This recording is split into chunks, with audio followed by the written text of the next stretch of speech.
That's a lot of miles. Over 1,000 for Fargo and then 1,800 from Cheney, Washington. The Bison did this cool thing with this Bison tracker we'll show you coming up a little bit later, but it is a packed house. The Fargo Dome, they say, is the loudest house in the FCS. Well, they're all here at Toyota Stadium in Frisco. National championship game. Eagles won the toss, but surprisingly deferred. Bison will get it first, and from the 6-yard line, it's Dimitri Williams, and he is tackled shy of the 25. Let's go down to the field and Chris Budden. Taylor, all those fans also here to see Chris Kleiman coach his final game as the Bison's head coach as he heads to Kansas State. This transition has been about as smooth as possible. He said he wanted to be honest with his team. So when he found out he got the job in the middle of practice, he told the team and then asked them, do you want me to stay along? The students and the athletes told me this week that meant the world to him, the honesty from the very beginning. Kleiman told me yesterday he hasn't had a chance to get emotional yet, but when that final whistle happens today, it may all hit him. He wrote the book on how to handle this type of situation. It's Lance Dunn, who missed last week, who's back at the game running right at the Eagles defense for 5, which does not feature JT Tuuli, who was suspended after the quarterfinal victory for violating a team rule. He was arrested on a felony charge, which was dropped lower to a misdemeanor. They thought they might have him today, Stench. They do not. Well, instead, it'll be Dylan Ledbetter, the junior, and in place of the Big Sky Defensive Player of the Year in Tuuli, and he got pushed right off the ball on that first snap.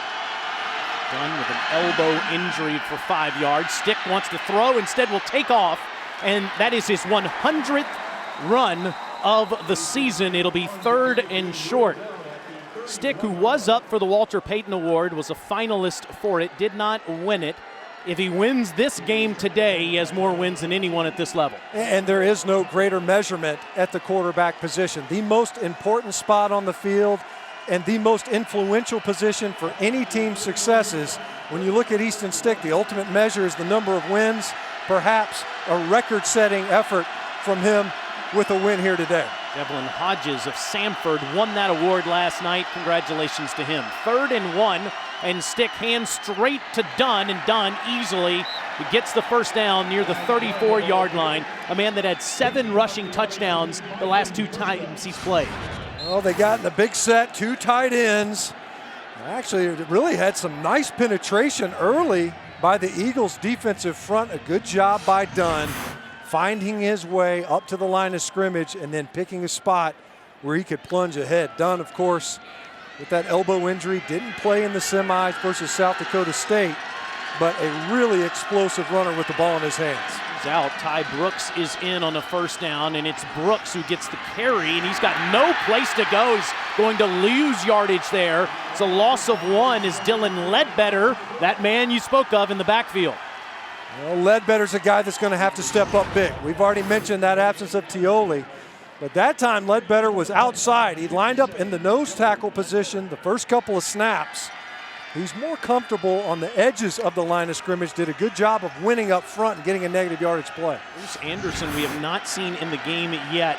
The starting tailback for the Bison is nursing a quad injury and was a game-time decision. 2nd and 10, Stick throws for the first time. A little bit behind his receiver, but caught by the great Darius Shepard, the senior from Blue Springs, Missouri, for 9. It'll be 3rd and short. And Shepard, obviously the best pass catcher in this offense. A guy that is a go-to performer out of the slot and is a matchup problem for any defense opposite him. 183 career receptions, does an excellent job with his route running, and the chemistry between he and Stick figure very prominently, especially on 3rd downs. They got the 3rd and 1 last time by giving it to Lance Dunn. That's Garrett Malmstrom, the fullback. Brock Robbins is not here today. Dunn follows Malmstrom, and it's enough to move the chains to the 45-yard line.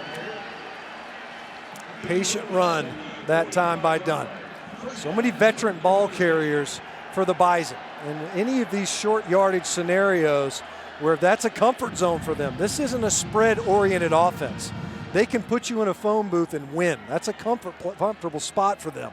If you want to get into a cage match, that's exactly where the Bison want to find you. Lance Dunn, a guy that's able to win on those short yardage. That's why they're more than 50% on their third down conversions. On the 1st and 10 run, it's done. Following blocks, and he's near another first down. That's 9 more for the senior from Waterloo, Iowa. You look at that full backfield. Look at this. You got 3 running backs. This isn't something you see a ton of. These aren't spread formations. It's multiple personnel groupings. It's different formations. And it forces defenses, not from a tempo standpoint, to adjust pre-snap. What personnel do you have out there, and what formation are we looking at? And one of those lead tailbacks was Seth Wilson. He was also a game-time decision with a hamstring injury, so he is in there. And again, Anderson, the one tailback we have not seen. 2nd and 1. And it's done, and it's a first down run for a few. For the senior from Ruskin, Florida, from Waterloo, Iowa, rather, Anderson, who's on the sidelines. Bruce, with his helmet off, has been invited to the Reese's Senior Bowl down in Mobile, Alabama, and has had a terrific year, but that quad injury evidently keeping him out of the lineup today. Well, so many teams want to have a next man up mentality. It is a luxury that North Dakota State can actually mean it. The fact that they can roll guys in there. Bruce Anderson, don't diminish his contributions, but there are very capable running backs in this offense. 51 rushing touchdowns on the season. Then this time it's a pass out to Dallas Freeman. Freeman, the second leading receiver, gets 8 yards fighting through traffic. It'll be 2nd and short. Well, that was a perfect example of the challenges that North Dakota State will present a defense pre-snap. So you go from a shotgun spread, you motion to a power I, and then you throw a quick now screen into the boundary. So defensively, you're sitting there and you're going, all right, so look, we got a formation, we got to get our cleats in the dirt, and now the ball's out quick, and we got it to a playmaker in space. This is the 10th play of the drive, already using up nearly 6 minutes.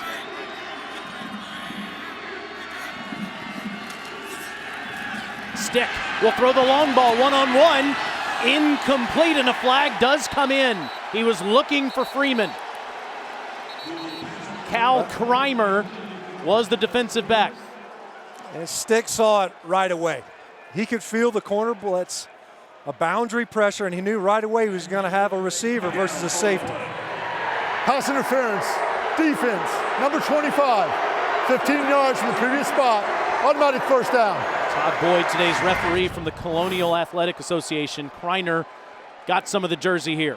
Delando Tucker came with the pressure. Kreiner had to come over it from safety to cover Dallas Freeman down low, and you could tell Easton Stick, as soon as he saw that pressure, he knew he had a shot to get one of his deep threats one-on-one with the safety downfield, and Kreiner panicked at the end. And how about these numbers? That's crazy. 47 touchdowns and 58 possessions in the red zone, and the Bison back inside the 20 in the red area again as Dunn gets the carry for a few.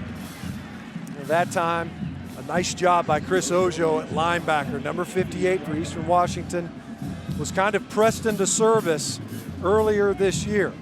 That linebacker and Calhoun went down, one of 9 starters for the Eastern Washington Eagles that are not available in this game, but Ojo, a welcome surprise, pressed into service, and is probably their best playmaker among the front 7 with Tuuli out of the lineup. Tight ends in this formation, and a fake on a jet sweep. Stick swings around for a couple more. It'll be 3rd and 6 from there. Ojo again, the negative yardage play, getting upfield quickly.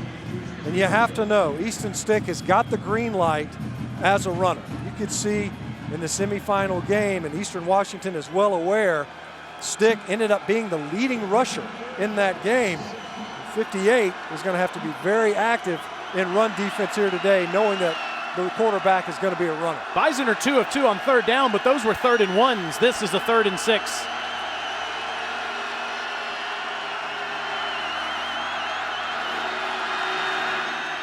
Stick surveying the entire field, and the last option down at the bottom is done, and he's tackled in open space by Josh Lewis, forcing 4th down.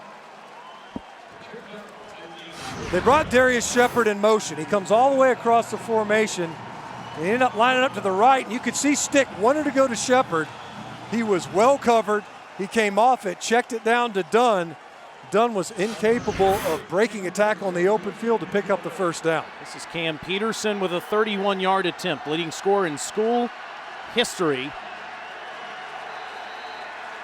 And we have a flag.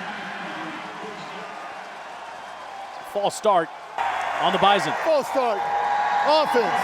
Number 87. 5-yard penalty. Remains 4th down.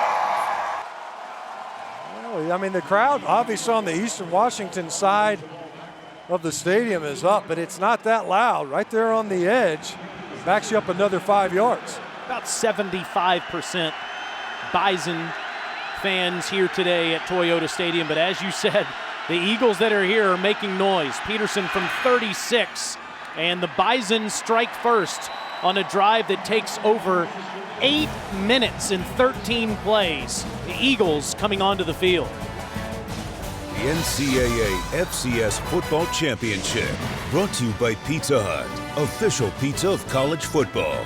No one out-pizzas the Hut.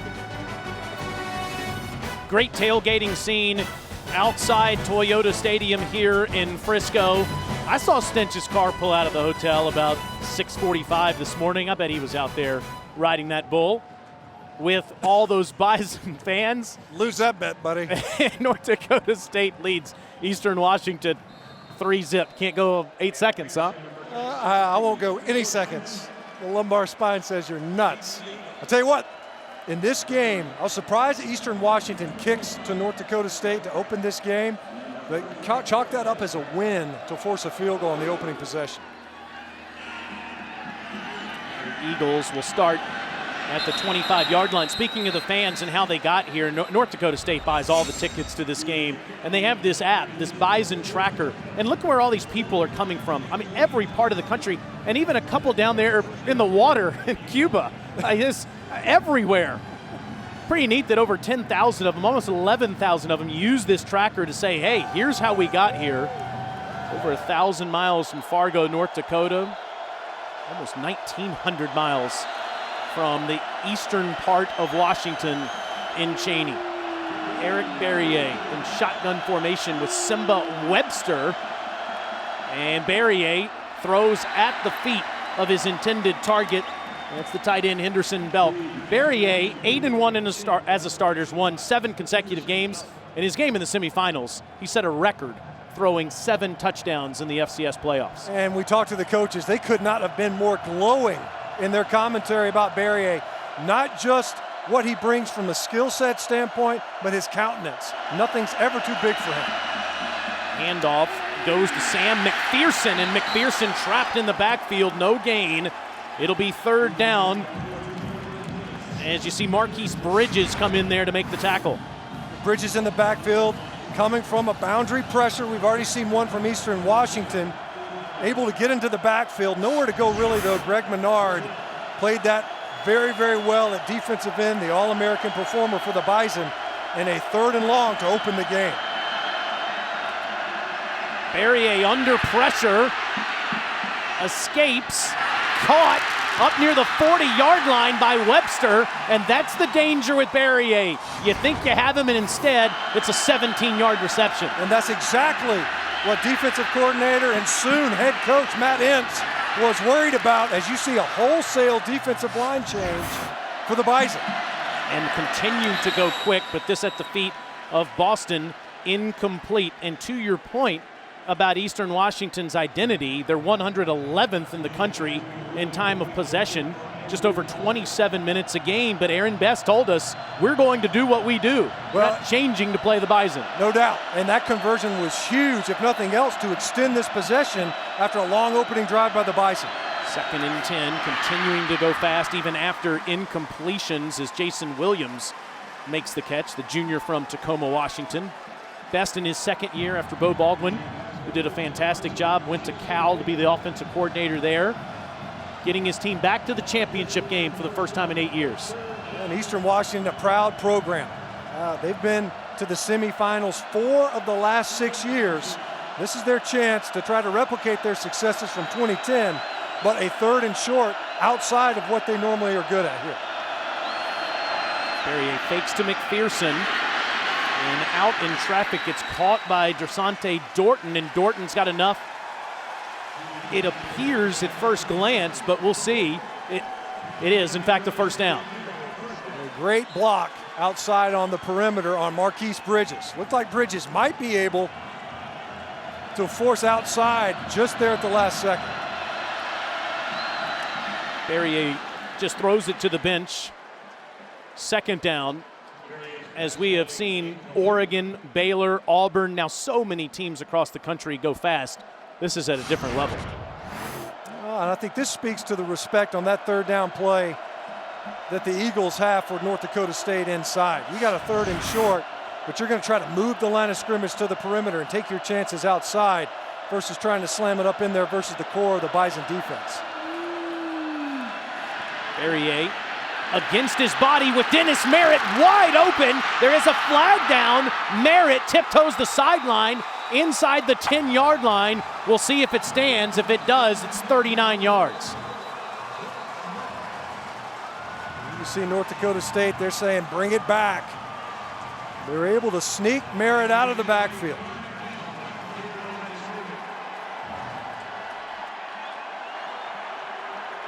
Illegal formation.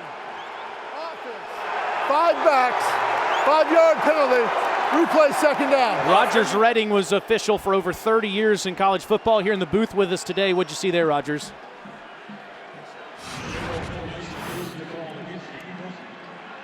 To the backfield, 5 in the backfield, illegal formation. So they just misaligned. One of the receiver to the left-hand side looked like he should have been up on the line of scrimmage. He was in the backfield, and so that made 5 in the backfield, illegal formation. So that's a good call. So 2nd and 15, negating that 39-yard reception, and it's McPherson who gets past midfield back into Bison territory.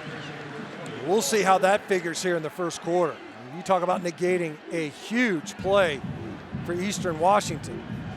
Second, maybe only to extending the opening drive on a 3rd and long after leaving its defense out on the field versus the Bison offense. You get that extension and then you get a big explosive, only to have it undone by procedure. Eric Barrier, the sophomore from Inglewood, California, extended 2 plays so far on 3rd down. Doesn't like what he sees. A flag comes in again. He'll take off, gets a block, is inside the 30-yard line, and is at the Bison bench inside the 29. It's 19 more, but we'll see what the flag is here. Looks like it's going to be a holding, and likely on the most experienced and durable offensive lineman for Eastern Washington, and Chris Schlichting started every game he's played at Eastern Washington. Offense, number 74 and number 63. 15 yards from the previous spot. Replay 3rd down.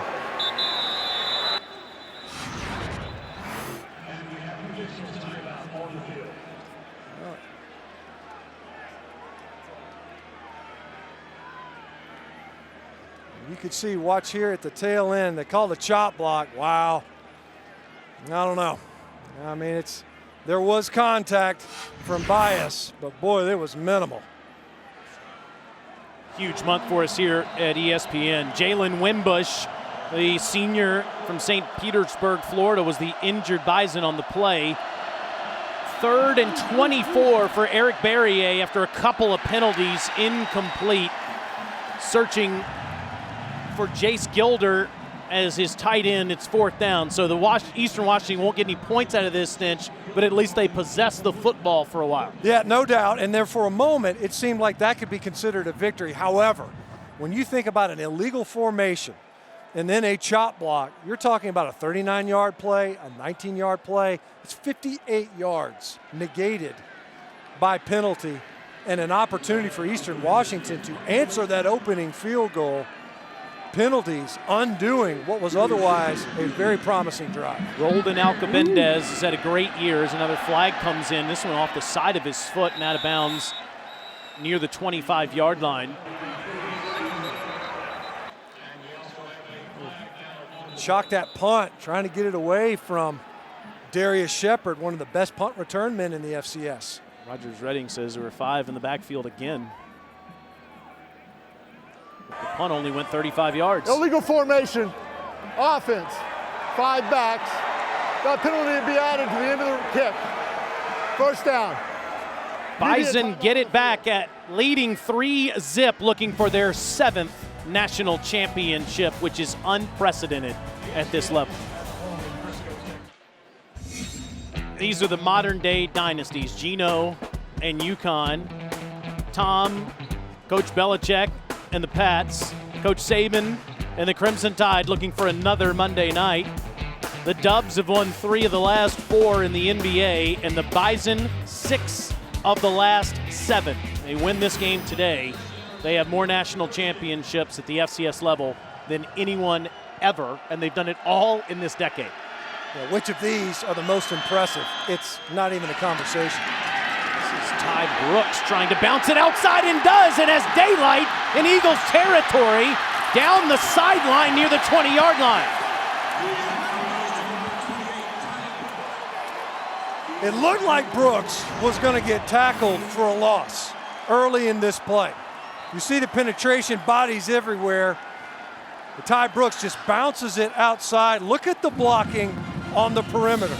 Christian Watson is about 30 yards downfield, locking up DBs so that Ty Brooks could turn what was a great run into an explosive run, and just like that, the Bison are in the red zone. The Fargo native gets 50 yards on that carry back into that red area, and it's a design run with stick taking on defenders inside the 15-yard line. It'll be second down. QB sweep into the boundary. Can you get angles? Are you able to create it? Stick just bouncing off of would-be tacklers to pick up yards in the red zone. Didn't attend the Walter Payton Award ceremony here in Frisco last night. Said I have to go prepare for a national championship. Got to be with my teammates. Last time I get to do that, the night before a game, so you can understand why he was not present. Congratulations again to Devlin Hodges of Sanford for winning that. 4-yard pickup. The senior from Omaha, Nebraska, now under center and handing it to Lance Dunn. And Dan Dunn changing direction, gets near the 10. So Eastern Washington, they're wanting to slow down the run game. You get in the red zone, the Bison will start grinding you. I've already seen a quarterback keeper. So they jump into their Okie front. It's a double eagle, where that means both guards and center are covered up by defensive linemen. You see there in the field, Eagles getting looked at. Another injury. Looks like it's big Keith Moore. We already talked about JT Tiuli not being available, forcing Dylan Ledbetter and others to fill his void in the center of their defensive front. And Simon Burkett, rather. No, it is Keith Moore. It's just those sevens look like ones, so sure it can be a little bit confusing. The sophomore from Bremerton, Washington. 2 sacks last week in the victory against Maine, pressed into action with JT Tiuli suspended for the semis and for the championship game, which gave him a bigger role. And there is JT, who did make the trip and has been with the team all week. You can't, I think, overstate the void that's created without big number 99 along that front, especially versus a team where you have to try to match their level of physicality. Bison have to get inside the 9. It'll be Stick to do it himself into the end zone.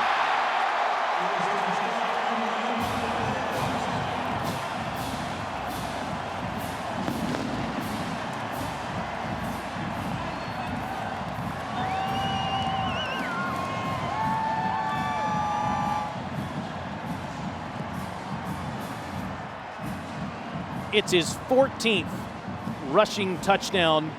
He did have 14 actually going into the season, make that his 15th rushing touchdown of the year. Cam Peterson's extra point is good. Wide open space directly in front of him there. He had 3 rushing touchdowns in that semis. You see so much going on in the backfield.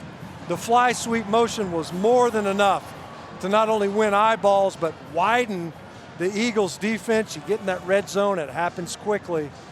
Easton Stick untouched into the end zone and showing us how it's done. That's how you get the 48 wins. And the Bison, after being stymied on that opening possession, on the heels of what was an explosive play. Looked like it could have been a negative yardage play. Ty Brooks gets downfield. A few plays later, Easton Stick gets in the end zone. And he's always had the ability to run, right? But especially in the playoffs. He has showcased that with over 100 yards rushing last game against South Dakota State and 3 touchdowns and a rushing touchdown here. It just kind of keeps coming at you. And this is a guy where we've seen so far in the passing game on a couple of instances where he didn't like what he saw. Either had to tuck and run, check the football down, but it's just a matter of time because he's that talented and knows what he's seeing from the defense. A text message from Carson Wentz yesterday wishing him well. And Dennis Merritt is coming out in his end zone. And he is shy of the 20-yard line. Wildcard Weekend starts with our game on ABC, ESPN, and ESPN Deportes today at 4:35 Eastern. Over in Houston, the Colts taking on the Texans from NRG Stadium. Our coverage starts with postseason NFL Countdown at 3 Eastern, and both are live on the ESPN app, so you can watch anywhere. Here are all the players Eastern Washington and NDSU have. They're currently in the National Football League, and a bunch of them there. Emmanuel, Williams, Board, they're all playing this weekend, with Haig playing today against the Texans. All the football stench is in Texas today. National championship in Frisco. Those 2 playoff games in Houston and over in Arlington later today is some movement at the line of scrimmage. There's a lot of good ball players that come out of the FCS. There's 160 of them on current NFL rosters. 39 have made it to the Pro Football Hall of Fame, and who knows, there might be a few out there on the field here today.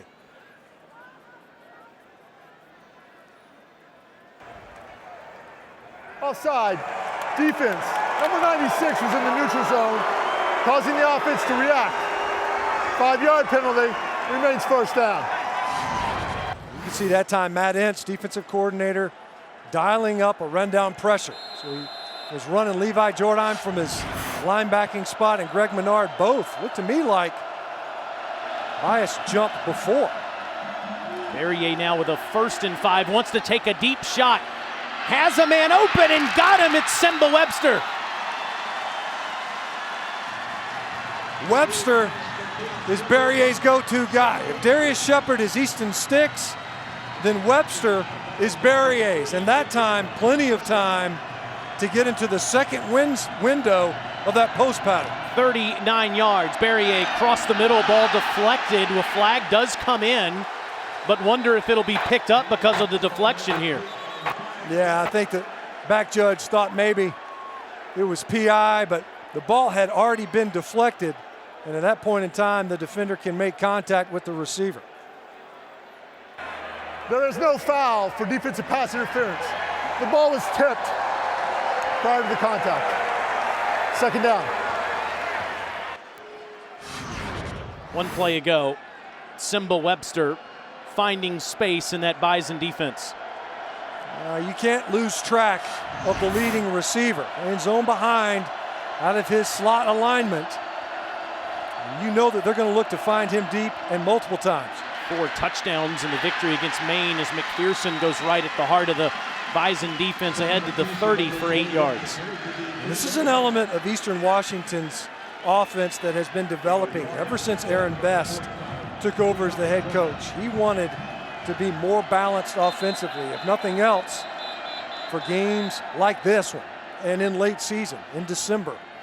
Cheney, Washington is not the most inviting climate to be a pass-oriented offense. It was an incomplete pass, and then that play it is 3rd down. There was a little confusion, of course, after the 1st down play when the flag was picked up. There was an incompletion, and then after this 8-yard play, it's 3rd and 2, and on the option, Barrier has no place to go, was looking to throw, and will take on defenders and be stopped at the 29-yard line. Again, you could see the element that Barrier brings to this offense and what concerned North Dakota State so much. Well defended, nowhere to go. Barrier able to get back around in a 4th down attempt, down 2 scores in this game early for the Eagles. Eastern Washington just 9 of 23 on 4th down this season. And it's Barrier who gets it inside the 25, running free down to the 23. There's no way that Eric Barrier is 200 pounds. I'm just not seeing it. And for him to run that powerfully, carrying tacklers to pick up that first down, back-to-back plays, just making it happen because defenders were in place to make the play. Just set the single-season rushing record by an Eastern Washington quarterback with 6'10". The Eagles are on the march but trail the world champion Bison 10-0 at the end of the first quarter in the FCS championship game in Fargo. Bison shut out Eastern Washington in the first quarter, and they haven't allowed a second quarter point since October the 27th. In fact, they've only allowed 24 points total in the second and 24 points total in the fourth quarters of this season. So once they get used to what you're doing, right, they figure it out. Yeah, once they get acclimated, they're able to do so very quickly. It's not to say that they haven't been able to do it. It's been Barrier making plays. He slips a bit, keeps his footing. He's ridden out of bounds for maybe a yard by Bridges. Well, that slip was just enough because otherwise he had the Bison leaning towards the left side of the offensive formation. It's almost like a counter play. And you can just see how quick he is with the ball in his hands. We were talking with Dan Hawkins, head coach at UC Davis. He saw them a couple of rounds ago in the quarters and said, look, this guy, he's a game changer. You better know where he is at all times and what he's doing. And even when you do, he still might hurt you. Over the top, end zone throw, incomplete. Double covered was Jace Gilder. Trying to fit it in there, I don't know, because Dakota State ended up with 3 defenders in place, and Grimsley coming over from safety looked like he might have had a shot at this play, at this ball rather. As you see Grimsley tracking from the core, you see James Hendricks coming over as well. 3rd and 9 with Eastern Washington at the Bison 22. Throws it right to Custer, but Custer can't get anything there. He's tackled immediately. It's 4th down after Derek Tuska was there, and Alcobendez will come in the game to try to put the Eagles on the board. North Dakota State is not a big pressure team, but usually you get them in the red zone and you'll see some. That time, they brought from the slot pressure, and Dan Marlette came unabated right into Barrier's face. Alcobendez is perfect kicking field goals on the season, this from 40. And he hooks it in, 16 for 16, and it's a 1-score game again as Eastern Washington tries to win their first national championship since 2010. This national championship is 10-3 after the Bison allowed their first points in the second quarter since the end of October. 7-point lead. Chris Kleiman coaching in his final game as the head coach before he goes to K-State. And that man talking to his defense there, Matt Ince, will become the head coach as soon as this game is over. Very similar to what you saw in the Rose Bowl with Ryan Day and Urban Meyer. And this transition of power has been seamless. It really has, and it hasn't always been the case. You think back to when Craig Bowl left, went to Wyoming, and I think perhaps maybe the staff, the administration, certainly Chris Kleiman, understood that he didn't want to replicate that. It has been a wholly transparent process. The coaches that will be leaving with Coach Kleiman are known, and of course, even from a recruiting standpoint, there's been collaboration with Matt Ince.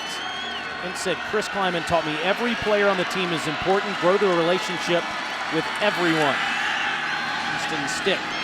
The design throw out of the backfield. It's caught by Nate Jensen. And Jensen's up to the 35-yard line, Chris. Yeah, I talked to several players this week about what they thought about the process and the honesty. And they said that was what has made this thing so smoothly. The fact that he's on a cell phone in the middle of practice, they know what's going on. They're not stupid.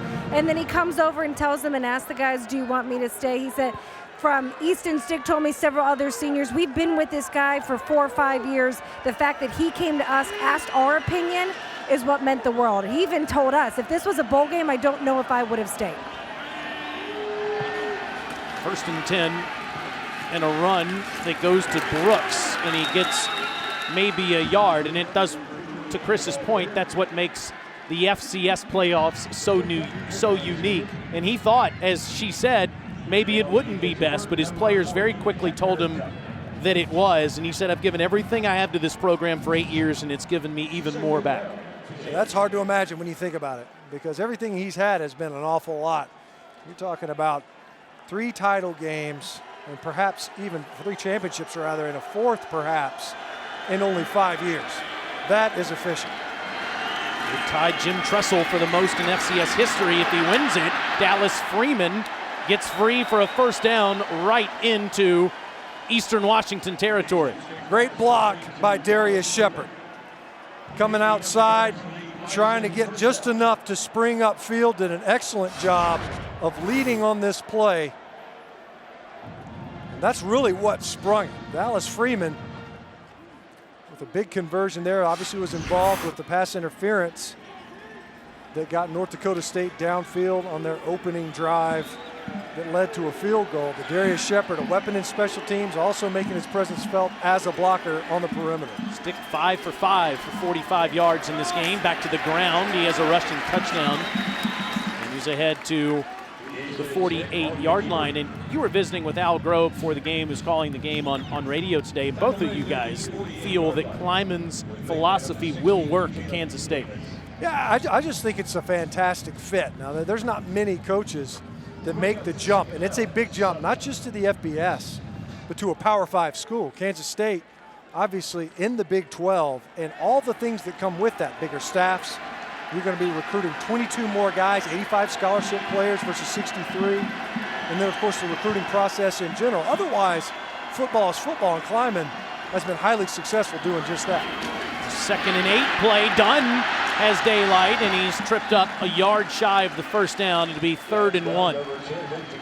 Nice run by Lance Dunn. It was part of the blueprint for what the Bison do. Physical blocking out front. Tanner Volson, All-American center, pulling around, showing his athleticism.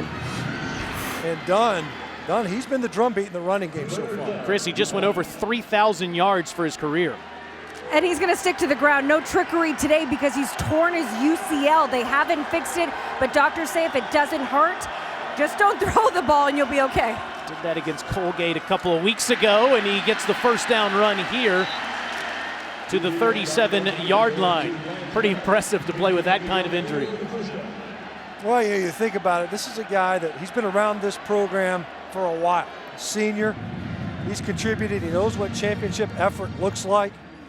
And, of course, knowing that he's got a chance to make a record-setting win here today at the FCS level, exceeding the 6th that Georgia Southern put together, the 7th potential title. I don't know when it's done wanting to be a part of that with just that elbow injury. More than doubled the time of possession so far in the game. And on a 1st and 10, Stick has all day, waits for a receiver to get open, and it's done. And he's inside the 20 again. They went heavy play action. And the intent certainly wasn't to get this ball to Lance Dunn. They had 2 receivers streaking downfield, well covered by Eastern Washington. This isn't a bad option, though.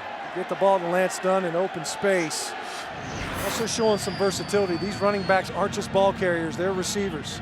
Well, it's really kind of you to acknowledge all the skilled players, but I know where your head's at. The offensive line is owning Eastern Washington right now to give Easton Stick all that time to go through those progressions. Stinchcomb being objective, giving everyone some love as Ty Brooks goes around the edge for maybe a yard or 2. Congratulations again on your Hall of Fame induction into the College Football Hall of Fame up in New York City last month. We're seeing some guys, especially on the left side of that line today with Ray Duns and Connor. They're having quite a game. They're doing a great job. You know, I mentioned Tanner Volson earlier. You know, he's just so athletic at center. They do a great job getting out in space and escorting their ball carriers on the perimeter. And when they're testing the edges of Eastern Washington, they're doing a good job of capturing it and getting their runners outside. Volson, the center Won the Remington Award at the FCS level. It's Seth Wilson, and Wilson's inside the 5. First and goal, Bison. Another pull by the All-American at center. He was able to lead the ball carrier. We mentioned Seth Wilson, who was a little bit nicked up in that semifinal game versus South Dakota State. And as you mentioned, you can feel the offensive line asserting its will right now. We talked to Matt Entz. He talked about the most important hires, offensive line coach being one of them. Current offensive line coach Connor Riley headed to Kansas State. These guys doing a good job up front right now. 10th play of the drive, and it's Stick again. Into the end zone. Touchdown.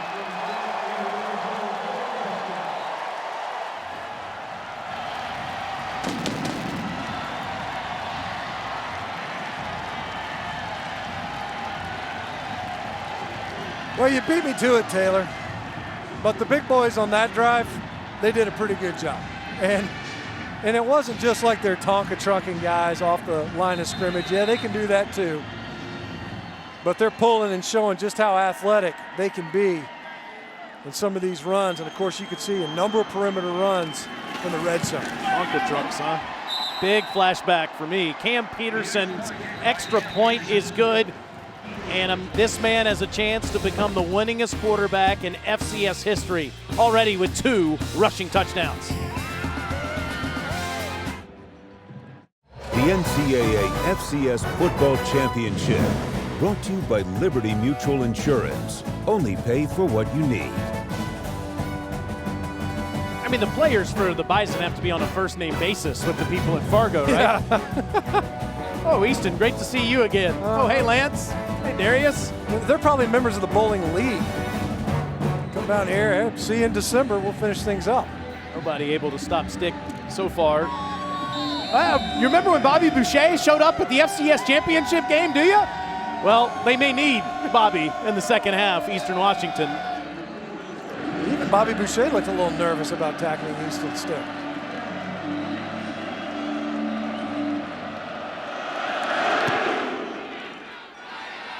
Goes down 2 touchdowns, and we'll start at the 25-yard line. Let's see Stick's last touchdown, Stinch. Well, we see it's just pin and pull techniques up front. So the idea here is you're going to get a pin, and Dylan Radens and Tanner Volson are going to be able to get out in front for Easton Stick. They basically had the same concept repeatedly in the latter part of this drive. They get into the red zone. It was just enough on Chris Ojo. Was incapable of getting over there in time. The 6th rushing touchdown of the playoffs for Easton Stick. 5 in the last 2 games. And Barrier and company go to the ground, and McPherson and Sam is ahead to the 45-yard line for 20. Well, Aaron Best had a long conversation with Eric Barrier after that last possession, asking him what he was seeing on the field. Said, don't do too much. It's slick out there. You can see some of the divots. It's cut real short. Something to watch, Chris, as Barrier takes the handoff and against his body and against the blocking gets the first down run for 12. Even when the play breaks down, he gets a first down. You see it so many times, the escapability. Now that time he's reading the defense, saw a backdoor cut, and took it. And what they do a lot of, the Eagles, is they'll change which defender they are reading. Back to McPherson. And this is Custer, rather. There's a flag that comes in, and he's down near the 30-yard line. We're going to get a hold. Aaron Best is going to blow a hamstring. The head coach for Eastern Washington came running about 20 yards to argue what will likely be a holding call on Simba Webster. Looks like he blocked James Hendricks to the ground.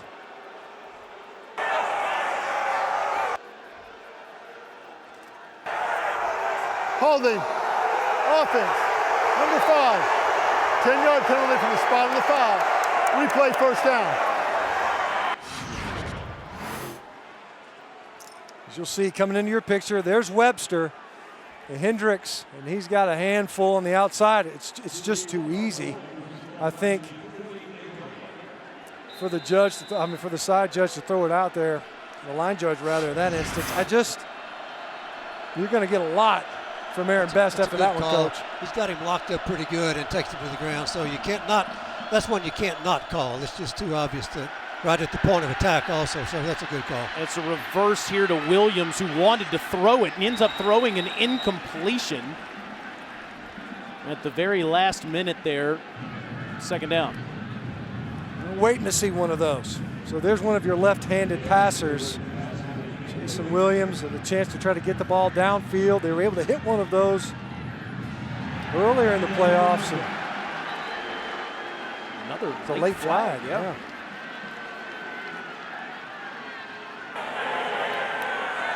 We have intentional grounding, offense number 5. It was not the original receiver of the snap that threw the ball forward. Intentional grounding, lost it down to the spot. Rogers Redding, how about that call? The rule is that if someone besides the player that receives the snap gets outside the tackle box and throws it away, that's intentional grounding. The only way you can legally ground the ball like that is if the player who originally got the snap is the one that runs outside the tackle box and throws it beyond the line of scrimmage. If anybody else does that, it's intentional grounding if there's not a receiver in the area. So that's the correct call. It's an obscure rule, but it's a good call. And it was clearly the case. Obviously, Jason Williams taking that flip. We talked to Bodie Reeder whether or not we were going to see that type of a play, gadget play, called a trick play. They say that's just part of our offense. 82nd in the country in penalties with over 87 yards per game. They already have 6 for 60 in this one. From the 50-yard line, Barrier overthrows Andrew Boston. It'll be 3rd and 17. You can see that time. It's different pages with Andrew Boston, freshman. He is the deep threat for the Eagles, and you can see Barrier disappointed, obviously, with that last snap. And there's concerns now when you're the Eagles because you missed an opportunity there in the first quarter. You're going backwards, penalties costing your offense not only opportunities but field position. Barrier escapes pressure, goes to the sideline, and Simba Webster out of bounds, 4th down. Well, that time it was Derek Tuska coming opposite of Greg Menard, All-American, and Barrier having to scramble out. We've seen that dangerous enough, but when you get 3rd and 10 plus, that's a lot of grass to be able to defend for the Bison. Let's go back to that holding penalty. You have to think, because otherwise you're looking at an offense that was starting to clip a little bit. It's actually Andrew Boston, the intended target there. So down 2 touchdowns. The Eagles have to punt it back to the Bison again. Alcovendez for the 2nd time. Instead of kicking it away from Darius Shepard, kicks it towards him, and he gets a great bounce. Tries to put on the brakes, but into the end zone. It's a 50-yard punt, and the Bison will start at the 20, looking for their 7th national championship. Bison have scored all 3 times they've had the football, up 17-3. Most wins in college football this decade with 120. Now, Alabama has 112 and has played less games. They do have the same exact winning percentage, and it's fascinating to see the foundation that has been set by a couple of terrific coaches, both who have now gone on to the FBS. Yeah, you talk about just the operation of both of those programs, and North Dakota State as well coached a team as you'll see. Fully realized, top to bottom, players to coaches, even administration, I'm sure, but this is a well-oiled machine for the Bison. Some movement from the Bison. Yeah, I think Dylan Radens, who's been doing a lot of pulling, was a little bit early. It was going to be a tackle lead. False start, offense, number 75, 5-yard penalty, remains 1st down. Please put 6:38 on the game clock. 6:38 on the game clock. And Craig Bohl, of course, was the first one winning the national championships. 104 wins in 11 years as the head coach in Fargo, now at Wyoming. That was an interesting move that he made, and he's starting to turn that Wyoming program. At a winning season, did not go to a bowl game, unfortunately. This is a no-brainer for Chris Kleiman to go to Kansas State, and all the people in Fargo seem to understand that. Lance Dunn past the 15 up to the 16-yard line. The question now is, can Coach Ince maintain that level of success? No pressure, right? Yeah, exactly. I mean, you look at it, an unprecedented run. I mean, just you talk about the efficiency and the excellence. 3 national titles, possibly 4 in 5 seasons. You look at the quarterfinal, the playoff appearances, you're right there. The program, though, seems positioned to continue on, but they lose 24 seniors after this game here today. Stick faking to Freeman. We'll get a few. It's leveled there. In fact, there's a fumble. But no, I believe the officials are saying that the ball was down. At least that's their initial ruling. Like Ojo came. As the player was down prior to the ball coming out. 3rd down. It was DeHonta Hayes who came in and laid the boom on Easton Stick. Watch this shot at the end. Bam. But you could see clearly, knees down. The ball pops out. It's clearly, good job by the officials on the field.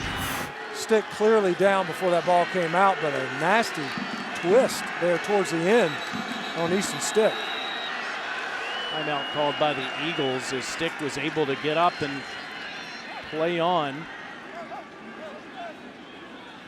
This will be his final game in Fargo, and with a win, passes Brock Jensen for the most wins in FCS history with 49. I believe that Eastern Washington has taken a timeout to challenge the ruling on the previous play. The ruling was that the runner was down prior to the ball coming out.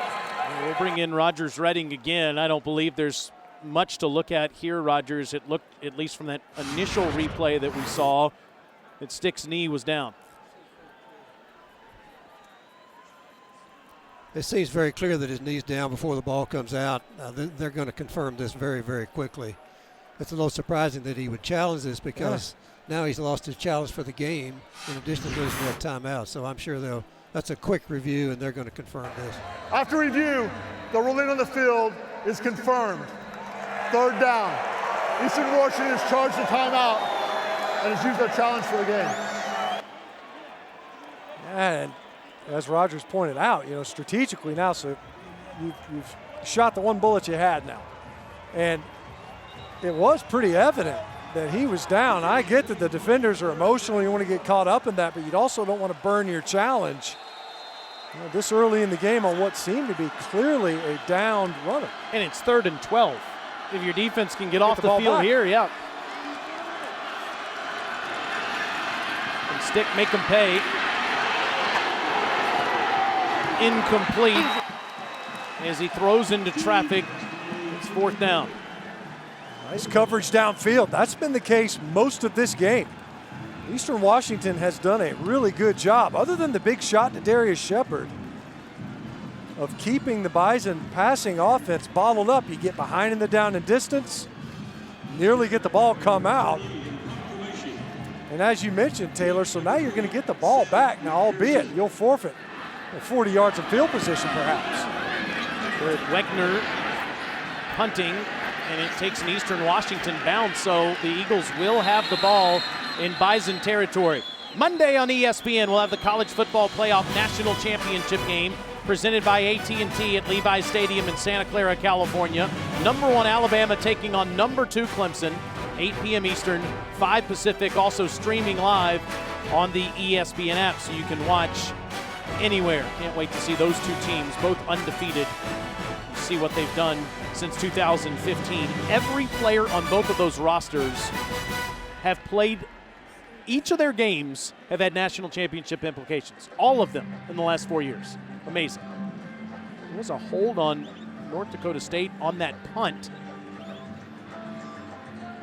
Eastern Washington has terrific field position and believe that will be tacked on, in fact. So the Eagles get the football inside the Bison 40-yard line. And we talk about the field position and the use of the challenge, and here you are, Eastern Washington. You were one snap away on a 3rd and 10 plus of getting the ball back, and with that penalty in plus territory. Barrier to McPherson.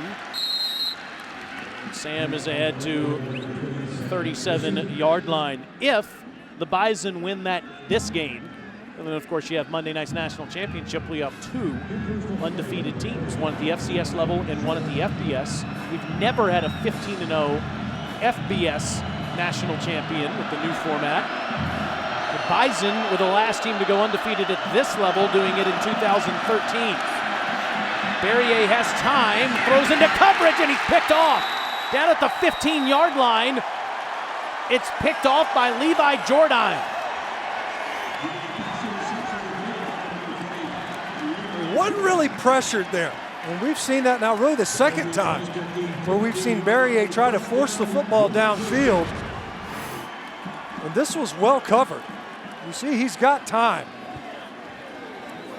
He delivers this football. Jordan underneath the route. Grimsley was already headed over from safety. You've got 2 Bison defenders there as the ball arrives, not dissimilar to a throw that we saw into the end zone earlier that forced the field goal attempt. And right now, we talk about Barrier. He's a playmaker, but maybe not seeing the field as well in coverage. I was waiting for the bow from Jordan. He is a 3rd-degree black belt. He does love to do that after a big play. That's his first interception of the season as Ty Brooks takes the handoff past the 15. Right now, though, Eastern Washington reasserting itself on that snap and on the previous possession in run defense. Great job by the Bison defense getting the ball back. We talk about the great field position for Eastern Washington to start that drive. Didn't last long. But right now, the Eagles doing a good job on the edges, which is where the Bison had success on that last touchdown drive of getting tackles and negative yardage plays. 4 minutes left until halftime. Seth Wilson tries to go right at the Eagles' interior line. And again, without JT Tuuli, these guys have stepped up on the last couple of drives. And you can see the Eagles are playing downhill quickly. 2nd level, 3rd level defenders that are coming up quickly in run support. You know, that time the Bison went with an inside run trying to test the middle of the Eagles defense. The Eagles did a great job led by Chris Ojo in responding. It's the 7th tackle for Chris Ojo.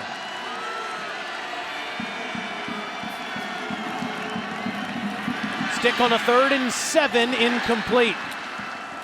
Looking for Shepard again, and it's another 3 and out. That's 2 straight. In the passing game right now for the Bison, not the most reliable. They bring Ojo on a blitz. A nice pickup by Lance Dunn. He had time. That ball just a little bit off and out in front of Darius Shepard. He is their go-to receiver on 3rd downs. The protection was there. Passing execution was not. And great job by the Eagles on a quick change to get the ball back. Pearson waiting on Wegner's punt. This is a much better punt that takes him back near his own 41-yard line. For more information on FCS football, visit NCAA.com, the home of all 90 NCAA championships. So Barrier gets a reprieve after the bad decision on the last drive and has good field position again here. Sophomore from Inglewood, California. It's interesting, Eric Meyer, who had an outstanding career at Eastern Washington in his own right, now a high school coach in California. He competed against Barrier, watched him on the field, and though Barrier had one scholarship offer to Hawaii, he encouraged him to come to Eastern Washington, thought he would have a chance to blossom and become a starter quickly. And here he is handing the ball again to McPherson, and McPherson is into Bison territory, a 1st down for the Eagles. Hey, you talk about getting the ball back to Barrier. You know, really all they lost was time and about 20 yards worth of field position. You don't want to marginalize that too much. 17-3, 2-possession game and 3 minutes to play. What could have been catastrophic, not so bad now. Right back at McPherson inside the 45 to the 44.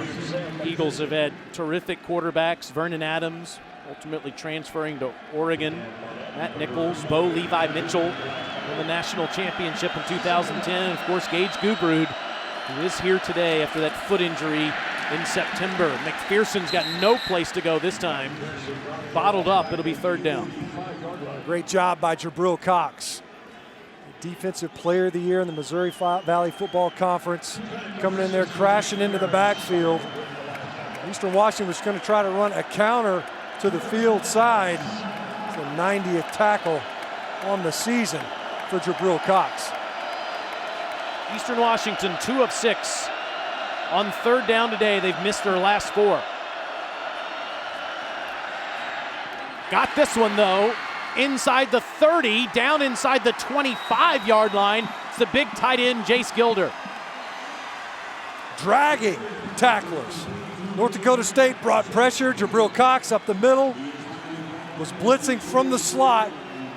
Did not get there in time. And Jace Gilder able to get the big conversion. And now the Eagles once again knocking on the door. 2 touchdown catches in the semifinal win against Maine. That was 21 yards. Takes it out of McPherson's belly and throws on the run to Gilder. And it's a first down just outside the 10. You see that, just option football. You either hand it off to Merritt on the dive, you pull it, and then this is basically just a long pitch. Gilder downfield, it's a forward pass, sure, but you're putting that defender on the edge in conflict. Well executed by Berrier. In fact, it will be first and goal, marked at the 10-yard line. With 1:26 left, Eagles with 2 timeouts. Trying to make this a one-possession game again.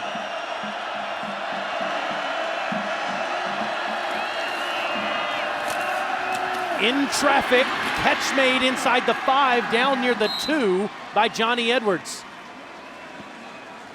Eastern Washington brought in an extra offensive lineman. Matt Meyer was lined up at right tight end. What they ended up doing, ended up looking almost like a tunnel screen. Back inside, Meyer released outside the 2 receivers, and the Bison narrowly denying the end zone. 2 tight ends. McPherson, the deep back. High snap, option. Berrier keeps it himself and has no place to go as Jordan bottles him up.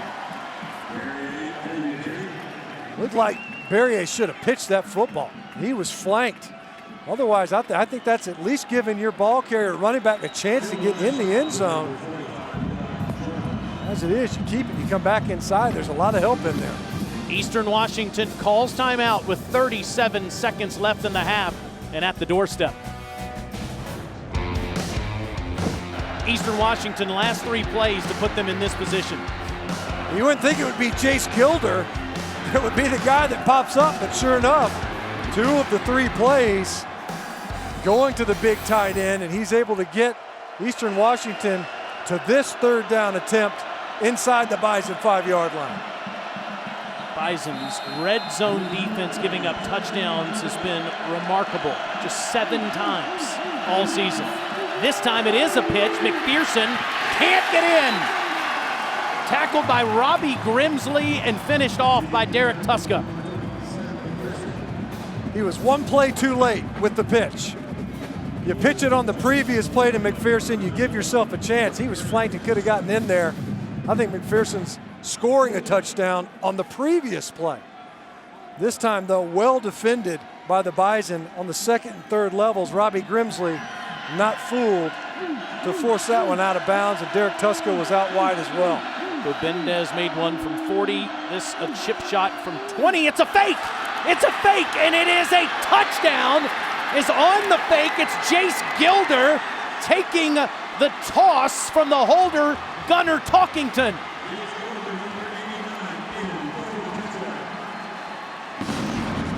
How about Jace Gilder on this drive?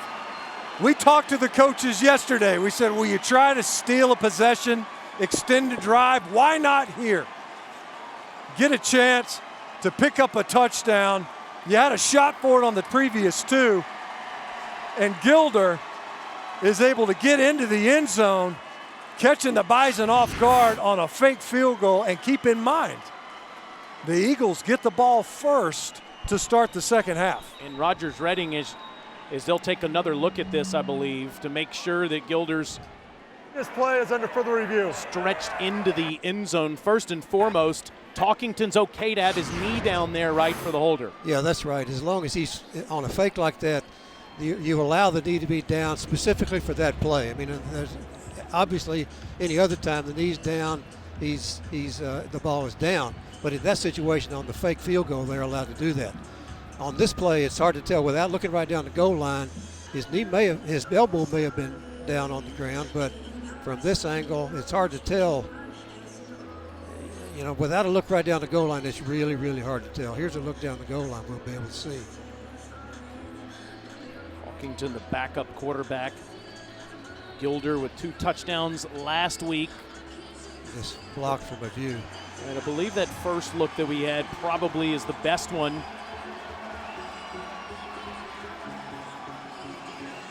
Gilder stretching towards the goal line. James Hendricks trying to make that tackle there. Don't think there's enough to overturn it, right? Yeah, it's ruled a touchdown on the field. And I think that he will have extended the ball in his right arm. Yeah, I think that's a touchdown. That's a good look right there. I think that's a touchdown. I think it's likely to stand. I don't think there's enough here to overturn this. So they're taking as much look at this as they can, but I think they're going to at least allow this to stand. Biggest play in the game so far, and the Eagles get the ball back to start the second half. How about the 3 catches by Jace Gilder? Get the big one on the conversion. That last look one more time that Rogers Reading said he feels is the best one. Elbow does not look down. The knee is not down yet either. I think they're going to let this stand. They're talking about it a long time. Let's see. Here's the referee about to make the announcement. After review, the ruling on the field stands. Touchdown. What an answer from Eastern Washington. And let's keep in mind, too, so Berrier just throwing that interception, an ill-advised ball. The defense comes out, stuffs the Bison offense to get the ball back quickly, and the Eagles answer. Dave Neal had a terrific call of Gilder's first touchdown last week in the back of the end zone, which was spectacular. That one may have surpassed it. As Alco Bendez makes the extra point and game on with 27 seconds to go in the second quarter. Yeah, credit obviously to the Eagles offense. You're willing to take chances. Big Aaron Best, he's fired up. He's got his troops playing hard. But to me, it's the Eagles defense. The fact that they've been able to keep the Bison stopped on their side of the field, they're able to get good field position even on the heels of the quick change after the interception. What a great answer by the Eagles, especially up front. Slowing down the Bison running game that looked like it was starting to get rolling on that last touchdown drive. They have stuffed the North Dakota State offense, and the passing attack, other than a big pass to Darius Shepard, has never gotten into a rhythm in this game. Bendez kicking off with 27 seconds left in the second quarter. Dimitri Williams and Ty Brooks deep for the Bison. It's a short kick instead that'll be fielded by an upback, and the Bison will get it at the 25-yard line. Anything fielded inside the 25 is a touchback to the 25, and a flag comes in. You see the winning streak there for each team. Both teams blowing out the opponents by more than 4 touchdowns per game. The turnover margins have been phenomenal during that stretch. It is amazing how closely those numbers mirror one another. Now, obviously, North Dakota State doubling Eastern Washington's win streak, now the longest win streak in the country for the Bison. The receiver called for a fair catch, dropped the ball, and then picked it up at the 22-yard line. After the play, dead ball, personal foul, receiving team, number 49. Half the distance to the goal, first down. We were talking with Dan Hawkins, and he said, you know what, Eastern Washington, they're a confident bunch, and they're a little bit talkative, a little chatty out there. And there have been a number of times, especially on changes of possession in this game, where both sides, not just the Eagles, they've been in each other's faces talking ball afterwards.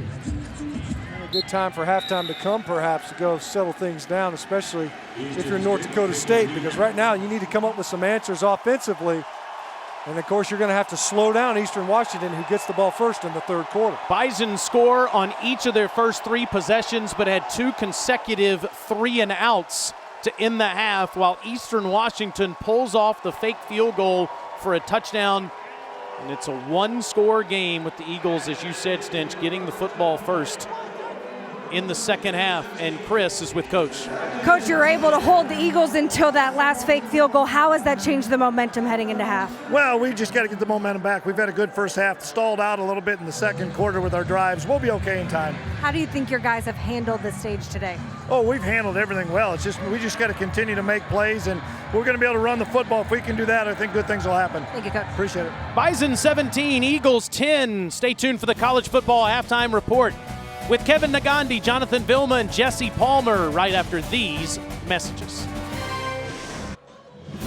FCS championship game has delivered. Bison lead Eastern Washington 17-10 as we get ready for the third quarter. Matt Stinchcomb, Chris Budden, I'm Taylor Zarzer. Stinch, the 2 winningest programs this decade at this level, and both have delivered. They really have. I mean, it was a really fun first half of football. The first quarter you could see, and it seemed as if North Dakota State was going to really start to assert itself. Easton Stick as a ball carrier, punching it in. They obviously went down and scored on their opening possession, but it resulted in a field goal. Got 2 rushing touchdowns in the first half, but Eastern Washington's ability to answer. And on the heels of an interception, the defense forcing the Bison 2 3-and-out offensive possessions. And then the Eagles able to get into the end zone on a field goal that was faked, and now getting the football first here in the second half in a 1-possession game. Cal Kreiner and Dennis Merritt back deep to take Peterson's kick. And Eastern Washington will start at the 25. Chris Budden standing by with Aaron Best.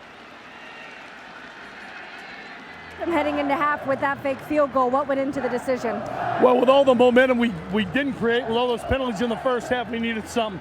Got us going. We'll see where it takes us in the second half. What was your final message leaving the locker room to your team? You got 30 minutes. You know what I'm saying? You played your best ball in the last minute of the half. It's all there. We've stopped ourselves with penalties.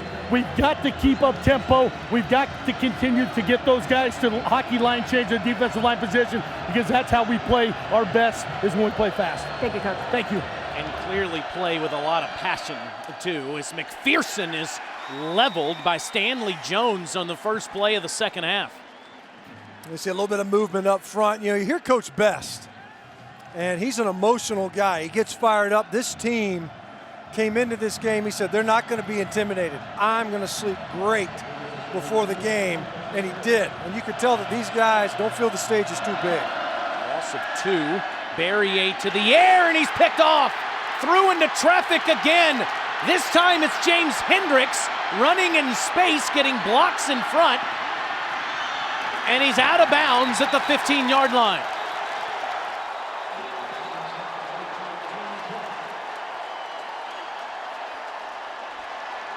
We saw it a couple of times in the first half.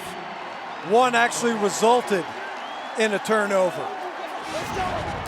And we talked about Barrier. You know, he's had one heck of a season in relief of Gage Gubrud. You could see there a little bit late with the throw. And James Hendricks, who's watching the eyes of the quarterback from his safety position, out and up for Terrence Grady.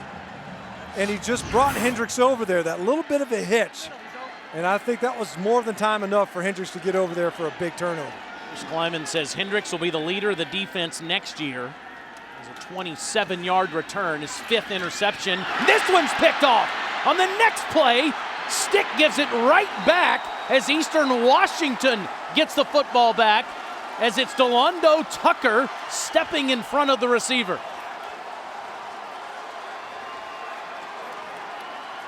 Think it's going to be a fun second half? You fake it, and it looked like they had the handoff there, but Delando Tucker, who ends up just jumping this route right in front of it, looked like he was trying to get it to Dallas Freeman. And Delando Tucker gets in front of it to deny what would otherwise have been a huge swing in this football game to start the second half. Back-to-back turnovers for both of these quarterbacks. Hendricks gets his 5th interception. Tucker gets his 5th.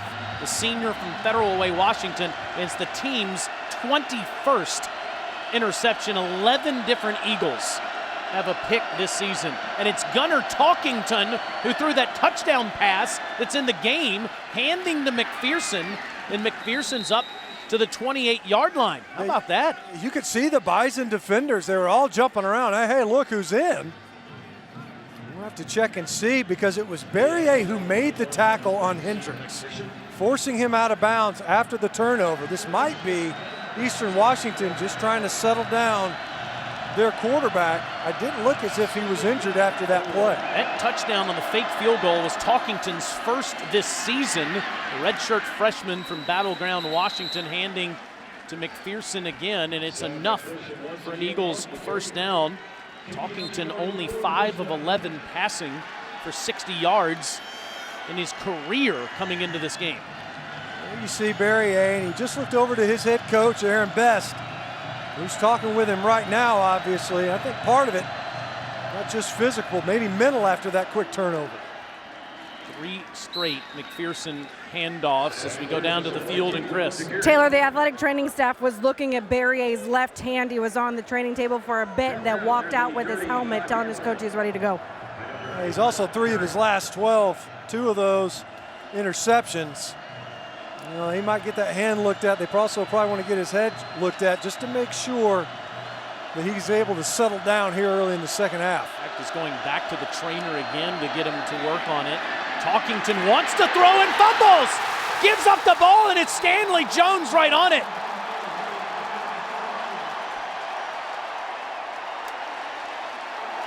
He's setting up to take a shot.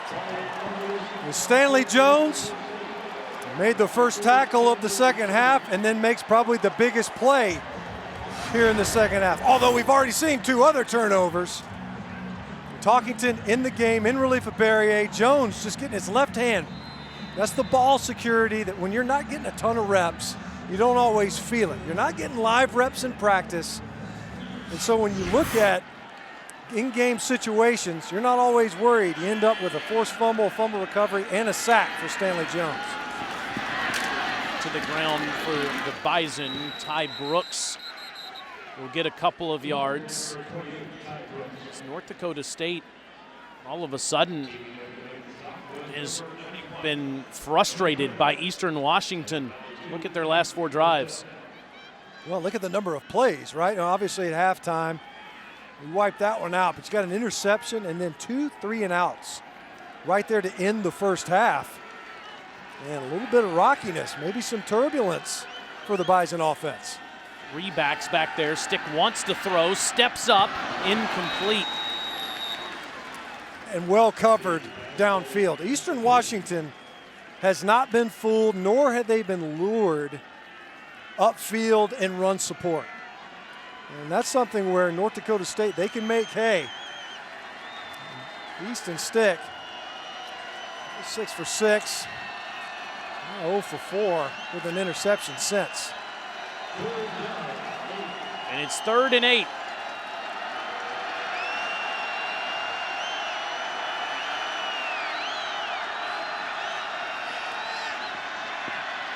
Stick lobs it to the end zone. Shepard, touchdown.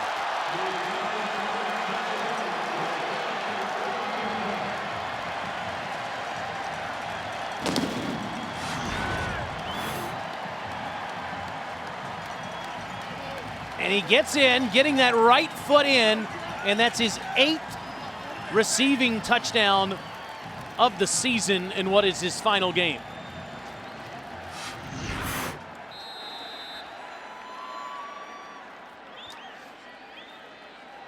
Leading receiver on the team by 37 catches coming into this one, and the extra point by Peterson is good. And once again, it's a 2-score lead for the Bison as they turn to their senior leader, Darius Shepard. Going back to that touchdown play. So here's Darius Shepard. He's going to end up, he's going to try to come right in here. He's going to be double covered. Watch Easton Stick direct traffic. We talk about what a talent he is. It's an excellent coverage by Hayes. It ends up being bracketed over the top as well. Stick just says, as he pushes up in the pocket, he and Shepard make eye contact. He's saying break for the end zone. He lost an excellent pass on the run to the senior wide receiver. They haven't done a lot in the passing game this game, but when they have, number 20 has been a part of it. Bison are filled with preparation. That was backyard football. That was, you're right. You're the bottle cap. Eastern Washington down 2 touchdowns. We'll get it at the 25, Chris. Taylor, Frisco is a special place for Darius Shepard because this time last year was the last game that his father, Lewis, saw him play. Lewis passed away from cancer earlier this summer, and Darius leaned on his teammates, several of them making the long drive from Fargo to Kansas City to be there for his teammate at his father's funeral. He said, without them, I don't know if I could have gotten through it. It's really built an incredible chemistry. So the idea of being back here and playing in Frisco one more time has meant the world to him. Verrier back in the game, hands to McPherson, and McPherson is free! McPherson with open space in front of him, 75 yards, touchdown!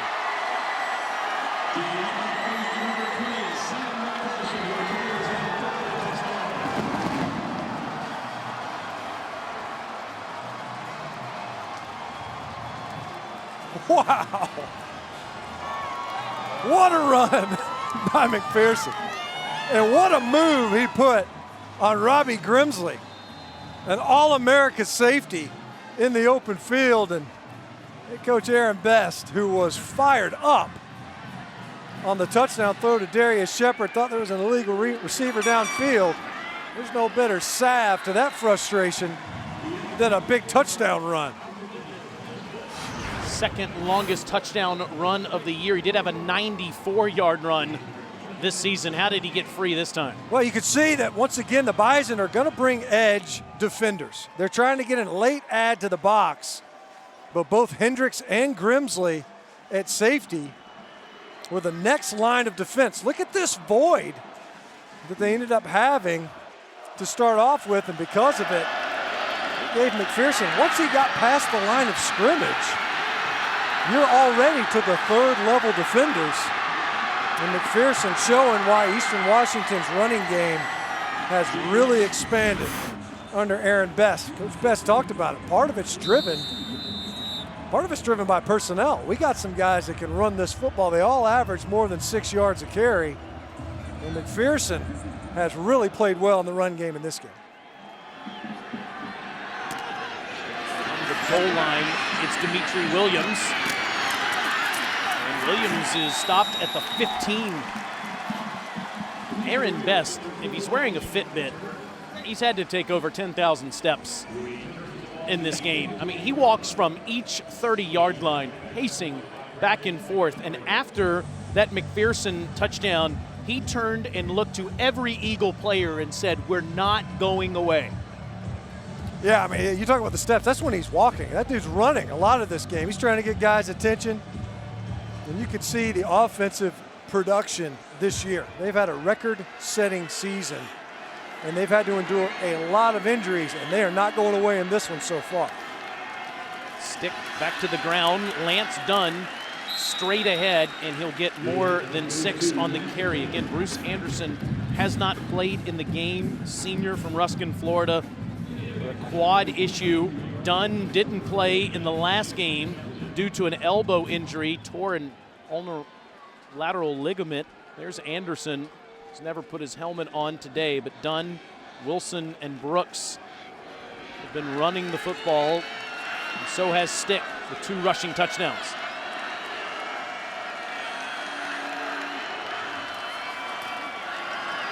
Fake to Dunn. Stick wants to load up. Shepard got him! Touchdown!